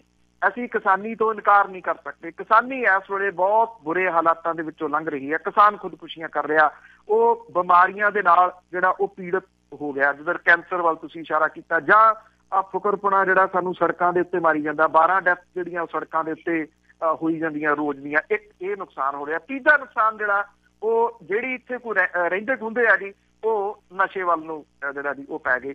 ਚਿੱਟੇ ਦਾ ਅੱਜ ਵੀ ਪ੍ਰਕੋਪ ਉਨਾ ਹੀ ਹੈ। ਕੋਈ ਤੁਸੀਂ ਅਖਬਾਰ ਚੁੱਕ ਲਓ, ਕੋਈ ਇੱਕ ਸਿੰਗਲ ਅਖਬਾਰ ਦਿਖਾਓ ਜਿਹਦੇ ਵਿੱਚ ਇਹ ਨਾ ਲਿਖਿਆ ਹੋਵੇ ਕਿ ਓਵਰਡੋਜ਼ ਦੇ ਨਾਲ ਫਲਾਂ ਜਗ੍ਹਾ ਦੇ ਉੱਤੇ ਜਿਹੜੀ ਜੀ 1 ਡੈਥ ਹੋ ਗਈ, 2 ਡੈਥ ਹੋ ਗਈਆਂ। ਉਹ ਉਸੇ ਤਰੀਕੇ ਦੇ ਨਾਲ ਜਿਹੜਾ ਜੀ ਉਹ ਹੋਈ ਜਾ ਰਹੀਆਂ ਨੇ। ਇਹ ਬਹੁਤ ਅਹਿਮ ਇਸ਼ੂ ਨੇ। ਖਾਸ ਤੌਰ ਦੇ ਉੱਤੇ ਮਨੀ ਡਰੇਨ ਜਿਹੜੀ ਆ ਇਸ ਵੇਲੇ ਪੰਜਾਬ ਦੇ ਵਿੱਚੋਂ ਜਿੱਡੀ ਵੱਡੀ ਪੱਧਰ ਤੇ ਹੋ ਰਹੀ, ਖੋਖਲਾ ਹੋ ਜਾਣਾ ਜੀ ਪੰਜਾਬ ਜਿਹੜਾ ਜੀ। ਅੱਜ ਜੇ ਇਹਨੂੰ ਡਿਸਕ੍ਰਾਈਬ ਕਰਨਾ ਹੋਵੇ ਕੁਝ ਲਫ਼ਜ਼ਾਂ ਦੇ ਵਿੱਚ ਪੰਜਾਬ ਨੂੰ, ਤਾਂ ਸਾਇੰਸ ਰੂਮ ਦੇ ਵਿੱਚ ਲੱਗਿਆ ਹੋਇਆ ਸਕਲਟਨ ਹੈ ਜੀ ਇਹ। ਉਹ ਜਿਹੜਾ ਬਿਨਾਂ ਮਾਸ ਤੋਂ ਜਿਹੜਾ ਪੁਤਲਾ ਲੱਗਿਆ ਹੱਡੀਆਂ ਦਾ, ਉਹ ਹਾਲਾਤ ਜਿਹੜੇ ਜੀ ਉਹ ਪੰਜਾਬ ਦੇ ਹੈ। 2.5 ਲੱਖ ਕਰੋੜ ਰੁਪਈਏ ਦਾ ਪੰਜਾਬ ਨੇ ਜਿਹੜਾ ਜੀ ਉਹ ਕਰਜ਼ਾਈ ਹੋ ਜਾਣਾ। ਬਜਟ ਦੇ ਵਿੱਚ ਕੀ ਦਿੱਤਾ ਗਿਆ, ਇਹ ਕਰਜ਼ਾ ਕਿਵੇਂ ਲੱਥੂਗਾ, ਇਹ ਕਿਸੇ ਨੇ ਨਹੀਂ ਪੁੱਛਿਆ ਜੀ। ਇਹ 31,000 ਕਰੋੜ ਰੁਪਈਆ ਕਿਵੇਂ ਐਡਜਸਟ ਕਰਾ ਗਏ ਪਿਛਲੀ ਸਰਕਾਰ ਵਾਲੇ, ਜਦੋਂ ਕਿ ਉਹ ਇੱਕ ਅਨਾਜ ਘੁਟਾਲਾ ਸੀ। ਇਹਦਾ ਜ਼ਿਕਰ ਕਿਸੇ ਨੇ ਨਹੀਂ ਕੀ। ਇੱਥੇ ਤਾਂ ਤੂੰ ਮੈਂ ਸ਼ਰਮ ਕਰ ਹੋਏ, ਉਹ ਕਰ ਹੋਏ, ਆਹ ਕਰ ਹੋਏ। ਇਹਨੂੰ ਇਹ ਪਾਰਲੀਮਾਨੀ ਜਿਹੜੀ ਜੀ ਉਹ ਲੈਂਗੁਏਜ ਅੱਜ ਕੱਲ੍ਹ ਜਿਹੜੀ ਜੀ ਇਸੇ ਤਰ੍ਹਾਂ ਦੀ ਹੋ ਗਈ ਆ। ਲੱਗਦਾ ਇਉਂ ਆ ਜੀ ਵੀ ਇਹ ਤਾਂ ਸਾਰਾ ਮਿਲ ਮਿਲਾ ਕੇ ਜਿਹੜਾ ਜੀ ਉਹ ਕੀਤਾ ਜਾ ਰਿਹਾ। ਤੇ ਲੋਕ ਜਿਹੜੇ ਆ ਉਹ ਐਂਟਰਟੇਨਮੈਂਟ ਭਾਲਦੇ ਆ, ਤੇ ਐਂਟਰਟੇਨਮੈਂਟ ਇਦੋਂ ਵਧੀਆ ਹੋ ਨਹੀਂ ਸਕਦਾ ਜਿਹੜਾ ਇਹ ਵਿਖਾਈ ਜਾਂਦੇ ਆ ਜੀ। ਰਘਵੀਰ ਸਿੰਘ ਜੀ ਕੈਨੇਡਾ ਤੋਂ, ਸਤਿ ਸ਼੍ਰੀ ਅਕਾਲ। ਹਾਂਜੀ ਭੈਣ ਜੀ, ਸਤਿ ਸ਼੍ਰੀ ਅਕਾਲ। ਬਸ ਮੈਂ ਤਾਂ ਵੀਰ ਜੀ ਦਾ ਇਹ ਧੰਨਵਾਦ ਕਰਨਾ ਸੀ ਕਿ ਪੌਲ ਜੀ ਨੇ ਬਹੁਤ ਹੀ ਵਧੀਆ ਜਵਾਬ ਦੇ ਕੇ ਗਏ ਆ ਜੀ। ਥੋੜਾ ਜਿਹਾ ਧੰਨਵਾਦ। Thank you. ਅੱਗੇ ਗੁਰਦੀਪ ਸਿੰਘ, ਸਤਿ ਸ਼੍ਰੀ ਅਕਾਲ। ਮੈਂ ਪੁੱਛਣਾ ਹੈ ਵੀ ਕੋਈ ਅਪਡੇਟ ਹੋਵੇ ਉਹਦੇ ਜੱਗੀ ਜੌਲ ਦੀ। ਠੀਕ ਹੈ ਜੀ। ਜੱਗੀ ਜੌਲ ਹੋਰਾਂ ਵਾਲੇ ਮਾਮਲੇ ਦੇ ਵਿੱਚ ਜੀ ਕੁਝ ਕੇਸਾਂ ਦੇ ਵਿੱਚ ਤਾਂ ਜਿਹੜਾ ਜੀ ਉਹਨਾਂ ਦੇ ਨਾਲ ਦੇ ਸਾਥੀ ਉਹਨਾਂ ਨੂੰ ਜ਼ਮਾਨਤ ਜਿਹੜੀ ਜੀ ਉਹ ਮਿਲ ਗਈ ਆ, ਕਿਉਂਕਿ ਉਹਨਾਂ ਦੇ ਉੱਤੇ ਕਈ ਜਿਹੜੇ ਉਹ ਕੇਸ ਪਾਏ ਹੋਏ ਆ। ਹੌਲੀ ਹੌਲੀ ਜ਼ਮਾਨਤਾਂ ਹੋ ਰਹੀਆਂ ਨੇ। ਇੰਨਾ ਮੈਂ ਕਹਿ ਸਕਦਾ ਜੀ ਕਿ ਬਹੁਤੇ ਕੇਸਾਂ ਦੇ ਵਿੱਚ ਉਹਦੀ ਜ਼ਮਾਨਤ ਜਿਹੜੀ ਆ ਉਹ ਹੋ ਜਾਣੀ ਹੈ ਜੀ, ਕਿਉਂਕਿ ਜਿੰਨੀ ਤੇਜ਼ੀ ਦੇ ਨਾਲ ਉਦੋਂ ਸਾਰੀ ਤੇਜ਼ੀ ਦਿਖਾਈ ਗਈ ਸੀ, ਪੁਲਿਸ ਕੋਲ ਬਹੁਤਾ ਕੁਝ ਉਹਨਾਂ ਮਾਮਲਿਆਂ ਦੇ ਵਿੱਚ ਨਿਕਲਿਆ ਨਹੀਂ ਗਾ ਜੀ। ਸੋ ਕੋਈ ਵੀ ਅਪਡੇਟ ਜਿਹੜੀ, ਕਿਉਂਕਿ ਅਦਾਲਤੀ ਪ੍ਰਕਿਰਿਆ ਹੈ ਜੀ ਚੱਲ ਰਹੀ, ਉਹਦੇ ਉੱਤੇ ਕੋਈ ਵੀ ਟਿੱਪਣੀ ਜਿਹੜੀ ਉਹ ਕਰਨੀ ਨਹੀਂ ਹੋਊਗੀ। ਜੋ ਵੀ ਕੁਝ ਅਦਾਲਤ ਦੇ ਵਿੱਚੋਂ ਆਊਗਾ ਉਹ ਤੁਹਾਨੂੰ ਅਪਡੇਟ। ਸੁਰਿੰਦਰ ਸਿੰਘ ਸ਼ੇਰਗਿੱਲ। ਹਾਂਜੀ, ਸਤਿ ਸ੍ਰੀ ਅਕਾਲ ਭੈਣ ਜੀ, ਪੰਨੂ ਸਾਹਿਬ ਨੂੰ, ਸਾਰੇ ਸਰੋਤਿਆਂ ਨੂੰ ਜੀ। ਹਾਂਜੀ ਪੰਨੂ ਸਾਹਿਬ, ਇੱਕ ਤਾਂ ਇਹ ਦੱਸਿਓ ਵੀ ਜਿਹੜਾ ਹੁਣ ਬਾਬਾ ਡਰਾਮੇ ਖੇਲਦਾ 80-85 ਵਾਲੇ ਪੇ ਆ ਜਾਓ ਪੰਥ ਨੂੰ ਖਤਰਾ ਹੋ ਗਿਆ, ਉਹ ਲੋਕ ਹਲ ਖੜੇ ਕਰਕੇ ਤੁਰ ਪੈਂਦੇ ਸੀ ਜੇਲ੍ਹਾਂ ਨੂੰ। ਇਹਦੇ ਬਾਬੇ ਦੇ ਹੁਣ ਇਹ ਦਮਗੇ ਜਿਹੇ ਜਿਹੜੀਆਂ ਇਹ ਮਾਰਦਾ ਫੁਰਤੀਆਂ ਜਿਹੀਆਂ ਚੱਲੂਗੀਆਂ ਕਿ ਨਹੀਂ ਚੱਲੂਗੀਆਂ। ਤੇ ਦੂਜਾ ਕਹਿੰਦੇ ਵੋਟਰਾਂ ਨੂੰ ਜਾਗਰਤੀ ਬਹੁਤ ਆ ਗਈ ਆ, ਤੇ ਉਹ ਘਰਾਂ 'ਚ ਤਾਂ ਲੋਕ ਆਪ ਦੇ ਤਾਂ ਕਾਂਗਰਸ ਦੇ ਤਾਂ ਅਕਾਲੀਆਂ ਦੇ ਲੜ ਭੈਣ ਭਰਾ ਸਿਰ ਪਾੜੀ ਜਾਂਦੇ ਆ, ਤੇ ਇਹ ਆ ਵਿਆਹ ਹੋਏ ਆ ਤੇ ਇੱਕ ਦੂਏ ਦੇ ਘਰੀ ਤੁਰੇ ਫਿਰਦੇ ਆ ਜੀ। ਇਹ ਦੱਸਿਓ ਵੀ ਵੋਟਰਾਂ ਨੂੰ ਜਾਗਰਤ ਆ ਗਈ ਆ ਜੀ। ਥੈਂਕ ਯੂ ਜੀ। ਧੰਨਵਾਦ ਜੀ। ਸਾਡਾ ਸਟਾਇਰ ਬਹੁਤ ਵੈਸੇ ਕਮਾਲ ਦਾ ਹੈ। ਸ਼ਗਨ ਸਕੀਮ ਵਾਲਿਆਂ ਦੀ ਤੁਸੀਂ ਗੱਲ ਉਹ ਕਰ ਰਹੇ ਹੋ, ਇਹ ਵੀ ਪਹਿਲੀ ਵਾਰੀ ਹੋਇਆ ਜੀ। ਤੇ ਜੇ ਕੋਈ ਸ਼ਗਨ ਦੇਣ ਨਹੀਂ ਆਇਆ ਤੇ ਗਾਂਹ ਤੋਂ ਲੋਕ ਲਿਫਾਫੇ ਗਿਣ ਲਿਆ ਕਰਨ, ਜਿਹੜਾ ਨਹੀਂ ਆਇਆ ਉਹਦੇ ਘਰੇ ਤੁਰ ਪਿਆ ਕਰਨ ਜਿਹੜਾ ਉਹ ਸ਼ਗਨ ਲੈਣ ਦੇ ਵਾਸਤੇ। ਇਹ ਨਵੀਂ ਚੀਜ਼ ਜਿਹੜੀ ਸੀ ਜੀ ਇਸ ਵਾਰੀ ਵੇਖਣ ਨੂੰ ਲੋਕ ਤਾਂ ਲੜਾ ਤੇ ਲੋਕਾਂ ਦੇ ਸਿਰ ਜਿਹੜੇ ਜੀ ਉਹ ਪਾਟ ਕੇ ਤੇ ਆਪ ਜਿਹੜਾ ਜੀ ਉਹ ਸ਼ਗਨ ਦੇ ਲਿਫਾਫੇ ਲੈਣ ਜਿਹੜਾ ਉਹ ਘਰਾਂ ਨੂੰ ਤੁਰ ਪਏ, ਘਰਾਂ ਤੱਕ ਜਿਹੜਾ ਜੀ ਉਹ ਪਹੁੰਚ ਗਏ। ਜਿੱਥੋਂ ਤੱਕ ਤੁਸੀਂ ਗੱਲ ਕੀਤੀ ਆ ਵੀ ਆ ਜਾਓ ਜੀ ਗ੍ਰਿਫਤਾਰ ਕਰ ਲਓ, ਨਹੀਂ ਉਹਦੇ ਤੋਂ ਤਾਂ ਉਹ ਅਗਲੇ ਦਿਨ ਹੀ ਮੁੱਕਰ ਗਏ ਸੀਗੇ। ਉਹ ਇੱਥੋਂ ਤੱਕ ਕਹਿ ਗਏ ਕਿ ਲਓ ਜੀ ਹੁਣ ਪੁਲਵਾਮਾ ਦੇ ਵਿੱਚ ਅਟੈਕ ਹੋਇਆ ਤੇ ਇਹ ਤੁਸੀਂ ਪ੍ਰਧਾਨ ਮੰਤਰੀ ਤੇ ਜਾਂ ਰੱਖਿਆ ਮੰਤਰੀ ਤੇ ਪਰਚਾ ਥੋੜੀ ਦਰਜ ਕਰੋਗੇ। ਕਹਿੰਦੇ ਜੇ ਪੰਜਾਬ 'ਚ ਗੋਲੀ ਚੱਲੀ ਆ ਉਹ ਪਰਚਾ ਮੁੱਖ ਮੰਤਰੀ ਤੇ ਦਰਜ ਥੋੜੀ ਹੁੰਦਾ। ਉਹਨਾਂ ਨੂੰ ਕਿਹਨੇ ਦੱਸਦਾ ਹੈ ਕਿ ਇਹ ਪਰਚਾ ਮੁੱਖ ਮੰਤਰੀ ਦੇ ਉੱਤੇ ਦਰਜ ਹੋ ਸਕਦਾ ਜੀ? ਕੋਈ ਆਫਟਰ ਆਲ ਇੰਨੀ ਵਾਰੀ ਉਹ ਮੁੱਖ ਮੰਤਰੀ ਰਹੇ ਆ, 19 ਸਾਲ ਮੁੱਖ ਮੰਤਰੀ ਰਹੇ, 5 ਵਾਰੀ ਮੁੱਖ ਮੰਤਰੀ ਬਣੇ ਆ, ਪਤਾ ਤਾਂ ਉਹਨਾਂ ਨੂੰ ਵੀ ਆ, ਜਾਣਦੇ ਨੇ ਉਹ ਕਿ ਇਹ ਕਹਾਣੀ ਜਿਹੜੀ ਆ ਜੀ ਕਿੱਧਰ ਨੂੰ ਆ ਰਹੀ ਆ। ਤੇ ਜਦੋਂ ਪੁੱਤ ਤੇ ਭਾਰੂ ਪੈਂਦੀ ਆ ਫਿਰ ਬਜ਼ੁਰਗ ਸ਼ੀਲਡ ਜਿਹੜਾ ਜੀ ਉਹ ਬਣ ਹੀ ਜਾਂਦੇ ਆ। ਲੱਗ ਰਿਹਾ ਹੈ ਕਿ ਪੁੱਤ ਤੇ ਭਾਰੀ ਪੈਣ ਵਾਲੀ ਆ, ਤਾਂ ਕਰਕੇ ਉਹ ਸ਼ੀਲਡ ਪ੍ਰੋਵਾਈਡ ਕਰ ਰਹੇ ਆ, ਹੋਰ ਕੁਝ ਜੀ। ਮੋਹਨ ਲਾਲ ਜੀ ਸਤਿ ਸ਼੍ਰੀ ਅਕਾਲ ਭੈਣ ਜੀ। ਸਤਿ ਸ਼੍ਰੀ ਅਕਾਲ ਜੀ। ਸਤਿ ਸ਼੍ਰੀ ਅਕਾਲ ਪੰਨੂ ਸਾਹਿਬ। ਸਤਿ ਸ਼੍ਰੀ ਅਕਾਲ ਜੀ। ਸਤਿ ਸ਼੍ਰੀ ਅਕਾਲ ਪੰਨੂ ਸਾਹਿਬ, ਪਿਛਲੇ ਦਿਨੀ ਪੰਜਾਬ ਅਸੈਂਬਲੀ ਵਿੱਚ ਜਾਇਦਾਦ ਦੇ ਸੰਬੰਧ ਵਿੱਚ ਤੇ MLA ਕੁਲਜੀਤ ਸਿੰਘ ਨਾਗਰਾ ਤੇ NK ਸ਼ਰਮਾ ਦਾ ਝਗੜਾ ਹੋਇਆ ਸੀਗਾ ਜੀ ਜਾਇਦਾਦ ਬਾਰੇ ਜੀ, ਉਹਦੇ ਬਾਰੇ ਦੱਸਿਓ ਜੀ, ਕੋਈ ਅਪਡੇਟ ਹੈਗੀ ਆ ਜੀ, ਕੀ ਹੋਇਆ ਉਹਦਾ? ਸੋ ਇਹ ਉਦੋਂ ਤਾਂ ਇਹ ਕਹਿ ਦਿੱਤਾ ਗਿਆ ਸੀਗਾ ਕਿ ਇਹਨਾਂ ਦੋਨਾਂ ਦੀ ਜਾਇਦਾਦ ਦੀ ਜਿਹੜੀ ਜੀ ਉਹ ਜਾਂਚ ਕਰਾਓ, NK ਸ਼ਰਮਾ ਦੀ ਤੇ ਕੁਲਜੀਤ ਸਿੰਘ ਨਾਗਰਾ ਹੋਰਾਂ ਦੀ।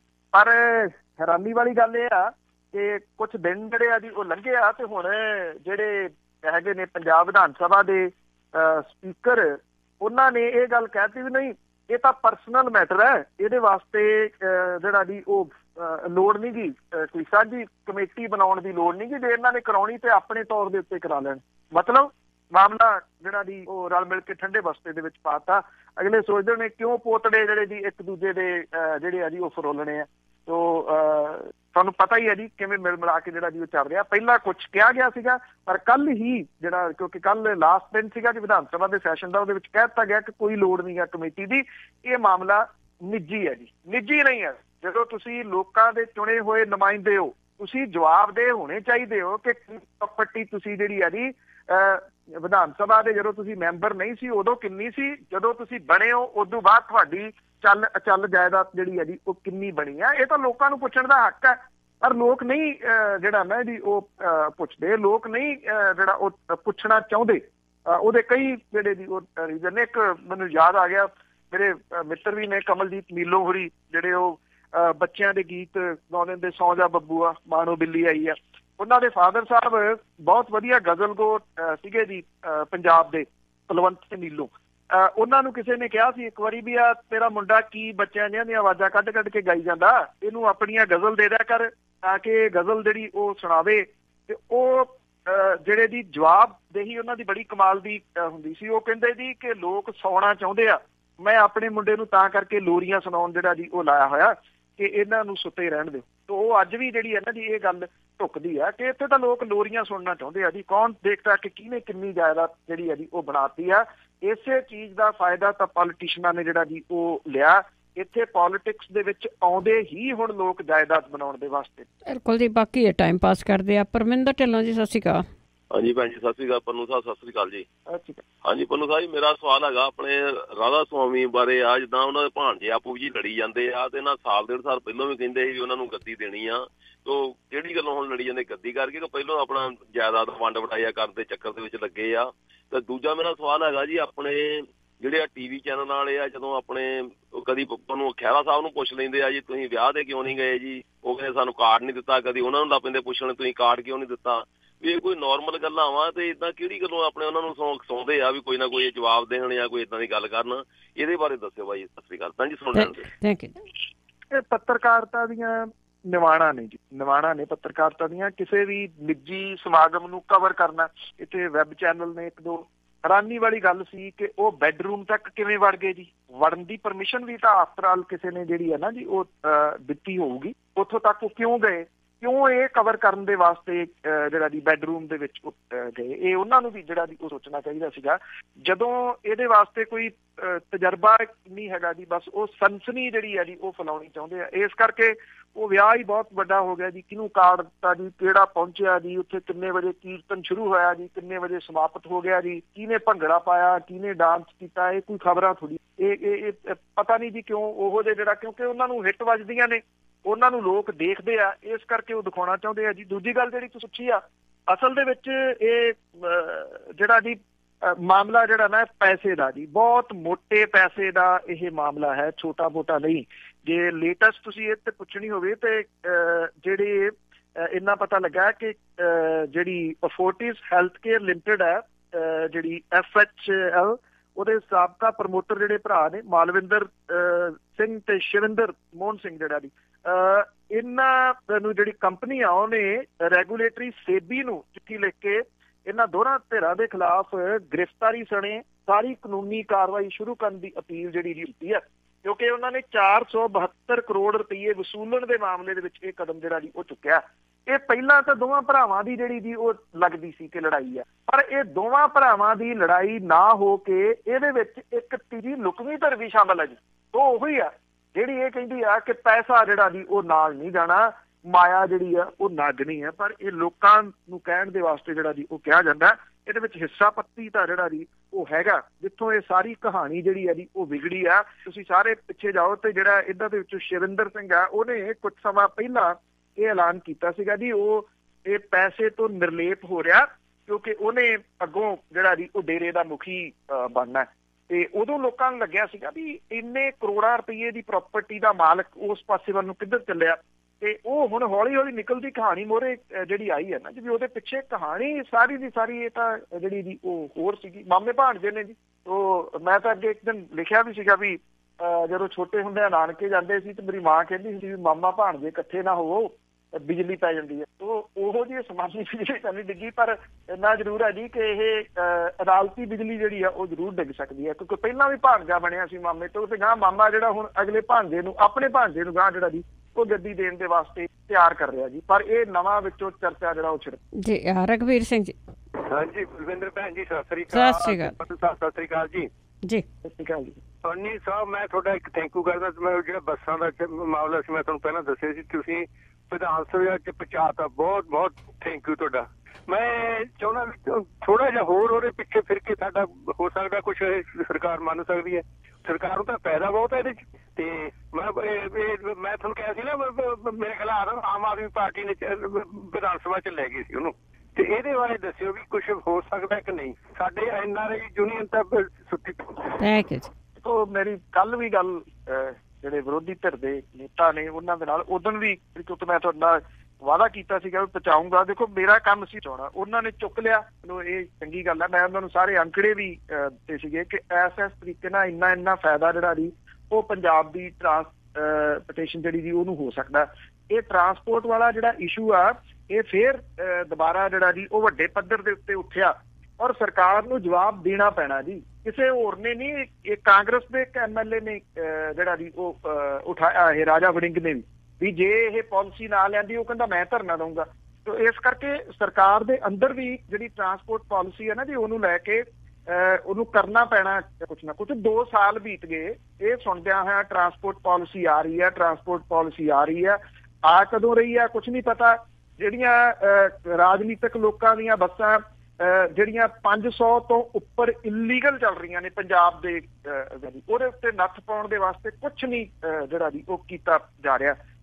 ਇਹ ਕਿੱਡੀ ਕੁ ਗੱਲ ਹੈ ਕਿ ਇੱਕ ਸਟੇਟ ਕੈਰੇਜ ਪਰਮਿਟ ਜਿਹੜਾ ਜੀ ਉਹ ਦਿਵਾਉਣਾ 2000 ਤੇ ਸ਼ਾਇਦ 11 ਤੋਂ ਜਾਂ 9 ਤੋਂ ਜਿਹੜਾ ਦਿੱਲੀ ਦੇ ਨਾਲ ਜਿਹੜਾ ਇਹ ਰਿਨਿਊ ਕਰਾਉਣਾ ਹੁੰਦਾ ਸਟੇਟ ਟੂ ਸਟੇਟ, ਉਹ ਪੰਜਾਬ ਨੇ ਕਰਾਇਆ ਨੀਗਾ ਜੀ।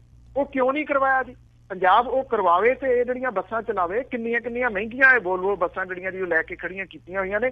ਇਸ਼ੂ ਉੱਠਿਆ ਆ, ਜਦੋਂ ਔਨ ਰਿਕਾਰਡ ਕੋਈ ਇਸ਼ੂ ਉੱਠਦਾ ਆ ਤੇ ਉਹਦੇ ਕੁਛ ਨਾ ਕੁਛ ਹੱਲ ਵੱਲ ਨੂੰ ਜਿਹੜੀ ਜੀ ਉਹ ਗੱਲ ਜਾਂਦੀ ਜਿਹੜੀ ਜੀ ਉਹ ਜ਼ਰੂਰ ਆ। ਜਿੱਥੋਂ ਤੱਕ ਗੱਲ ਪ੍ਰਵਾਸੀਆਂ ਦੀ ਹੈ, ਇਹ ਜਿਹੜੀ ਟਰਾਂਸਪੋਰਟ ਦੀ ਗੱਲ ਹੈ ਜੀ, ਇਹ ਉੱਠਦੀ ਰਹੂਗੀ, ਉਮੀਦ ਕੀਤੀ ਜਾਣੀ ਚਾਹੀਦੀ ਆ। ਤੇ ਹੁਣ ਜਿਵੇਂ ਆ 1 ਮਾਰਚ ਤੋਂ ਜਾਂ ਮਾਰਚ ਦੇ ਪਹਿਲੇ ਹਫ਼ਤੇ ਤੋਂ ਜਿਹੜਾ ਚੰਡੀਗੜ੍ਹ ਵਾਲਾ ਏਅਰਪੋਰਟ ਆ ਉਹ 24 ਆਵਰਸ ਆਪਰੇਟ ਕਰਨ ਦੇ ਵਾਸਤੇ ਤਿਆਰ ਹੈ। ਅੰਮ੍ਰਿਤਸਰ ਦੇ ਉੱਤੇ ਸਾਰੀਆਂ ਫੈਸਿਲਿਟੀਜ਼ ਨੇ। ਤੁਸੀਂ ਤਕੜੇ ਹੋ ਕੇ ਜਿਹੜਾ ਜੀ ਕਿਸੇ ਨਾ ਕਿਸੇ ਤਰੀਕੇ ਨਾਲ ਇਸ ਗੱਲ ਨੂੰ ਜ਼ੋਰਦਾਰ ਤਰੀਕੇ ਨਾਲ ਉਠਾਉਂਦੇ ਰਹੋ ਕਿ ਜਿਹੜੀਆਂ ਇੰਟਰਨੈਸ਼ਨਲ ਫਲਾਈਟਸ ਨੇ ਉਹ ਇਹਨਾਂ ਦੋਨਾਂ ਏਅਰਪੋਰਟ ਦੇ ਉੱਤੇ ਆਉਣ। ਉਹ ਨਾ ਰਹੂ ਬਾਂਸ ਨਾ ਵੱਜੂ ਬੰਸਰੀ, ਫਿਰ ਇਹ ਕੰਮ ਹੀ ਜਿਹੜਾ ਜੀ ਉਹ ਨਿਬੜੇ। ਮੇਰਾ ਖਿਆਲ ਹਰ ਜਿਹੜਾ ਪੰਜਾਬੀ ਆ ਉਹ ਇੱਥੇ ਉਤਰਨਾ ਜਿਹੜਾ ਜੀ ਉਹ ਚਾਹੂਗਾ। ਕੌਣ ਨਹੀਂ ਚਾਹੁੰਦਾ ਕਿ ਉਹ ਅੰਮ੍ਰਿਤਸਰ ਉਤਰੇ, ਉੱਥੇ ਦਰਬਾਰ ਸਾਹਿਬ ਵੀ ਜਾਵੇ ਤੇ ਫਿਰ ਉਹ ਆਪਣੇ ਜਿਹੜਾ ਘਰੇ ਜਾਵੇ, ਜਾਂ ਚੰਡੀਗੜ੍ਹ 에ਅਰਪੋਰਟ ਆ ਜੀ, ਉੱਥੋਂ ਵੀ ਜਾਣ ਨੂੰ ਕਿੰਨੇ ਘੰਟੇ ਕਿਤੇ ਪੰਜਾਬ ਤੋਂ ਲੱਗਦੇ। ਈਵਨ ਜਿਹੜੀ ਇੱਕ ਬੈਲਟ ਹਰਿਆਣੇ ਦੀ ਬਹੁਤ ਵੱਡੀ ਆਪਣੇ ਪੰਜਾਬੀ ਭਾਈਚਾਰੇ ਦੀ ਜਿਹੜੀ ਹੈਗੀ ਆ ਜੀ, ਉਹ ਕਰਨਾਲ ਦੇ ਨੇੜੇ ਤੇੜੇ ਵਾਲੀ, ਜੇ ਉਹ ਚੰਡੀਗੜ੍ਹ ਉਤਰਦੇ ਆ ਉਹਨਾਂ ਨੂੰ ਇੱਥੋਂ ਘੱਟ ਪੈਣਾ ਜੀ ਚੰਡੀਗੜ੍ਹ ਤੋਂ ਜਿਹੜਾ ਦੀ ਰਾਹ, ਕਿਉਂਕਿ ਦਿੱਲੀ ਦੇ ਵਿੱਚੋਂ ਨਿਕਲਣਾ ਮਤਲਬ 2-2.5 ਘੰਟੇ ਤੁਹਾਨੂੰ ਕਰਨਾਲ ਬਾਈਪਾਸ ਤੱਕ ਆਉਂਦਿਆਂ ਦਿੱਲੀ 에ਅਰਪੋਰਟ ਤੋਂ ਲੱਗ ਜਾਂਦੇ ਆ, ਔਰ ਉਹਨੇ 'ਚ ਚੰਡੀਗੜ੍ਹ ਤੋਂ ਤੁਸੀਂ ਉਤਰ ਕੇ ਕਰਨਾਲ ਘਰੇ ਪਹੁੰਚ ਜਾਣਾ ਜੀ। ਜੀ ਜੀ ਬਿਲਕੁਲ, ਬਹੁਤ ਬਹੁਤ ਧੰਨਵਾਦ ਬਲਤੇਜ ਪੰਨੂ ਜੀ, ਬੜੀ ਮਿਹਰਬਾਨੀ, ਧੰਨਵਾਦ ਜੀ, ਸਤਿ ਸ਼੍ਰੀ ਅਕਾਲ ਜੀ। ਤੇ ਸਰੋਤੇ ਸਨ ਬਲਤੇਜ ਪੰਨੂ ਜੀ, ਸਾਡੇ ਨਾਲ ਜੁੜਦੇ ਨੇ, ਕਰਦੇ ਨੇ ਖਬਰਾਂ। ਇਸੇ ਦੇ ਨਾਲ ਸਾਡਾ ਅੱਜ ਦਾ ਬੁਲਟਨ ਇੱਥੇ ਸਮਾਪਤ। ਬਲਵਿੰਦਰ ਕੌਰ ਵੱਲੋਂ ਵੀ ਆਪ ਸਭ ਨੂੰ ਹੀ ਸਤਿ ਸ਼੍ਰੀ ਅਕਾਲ।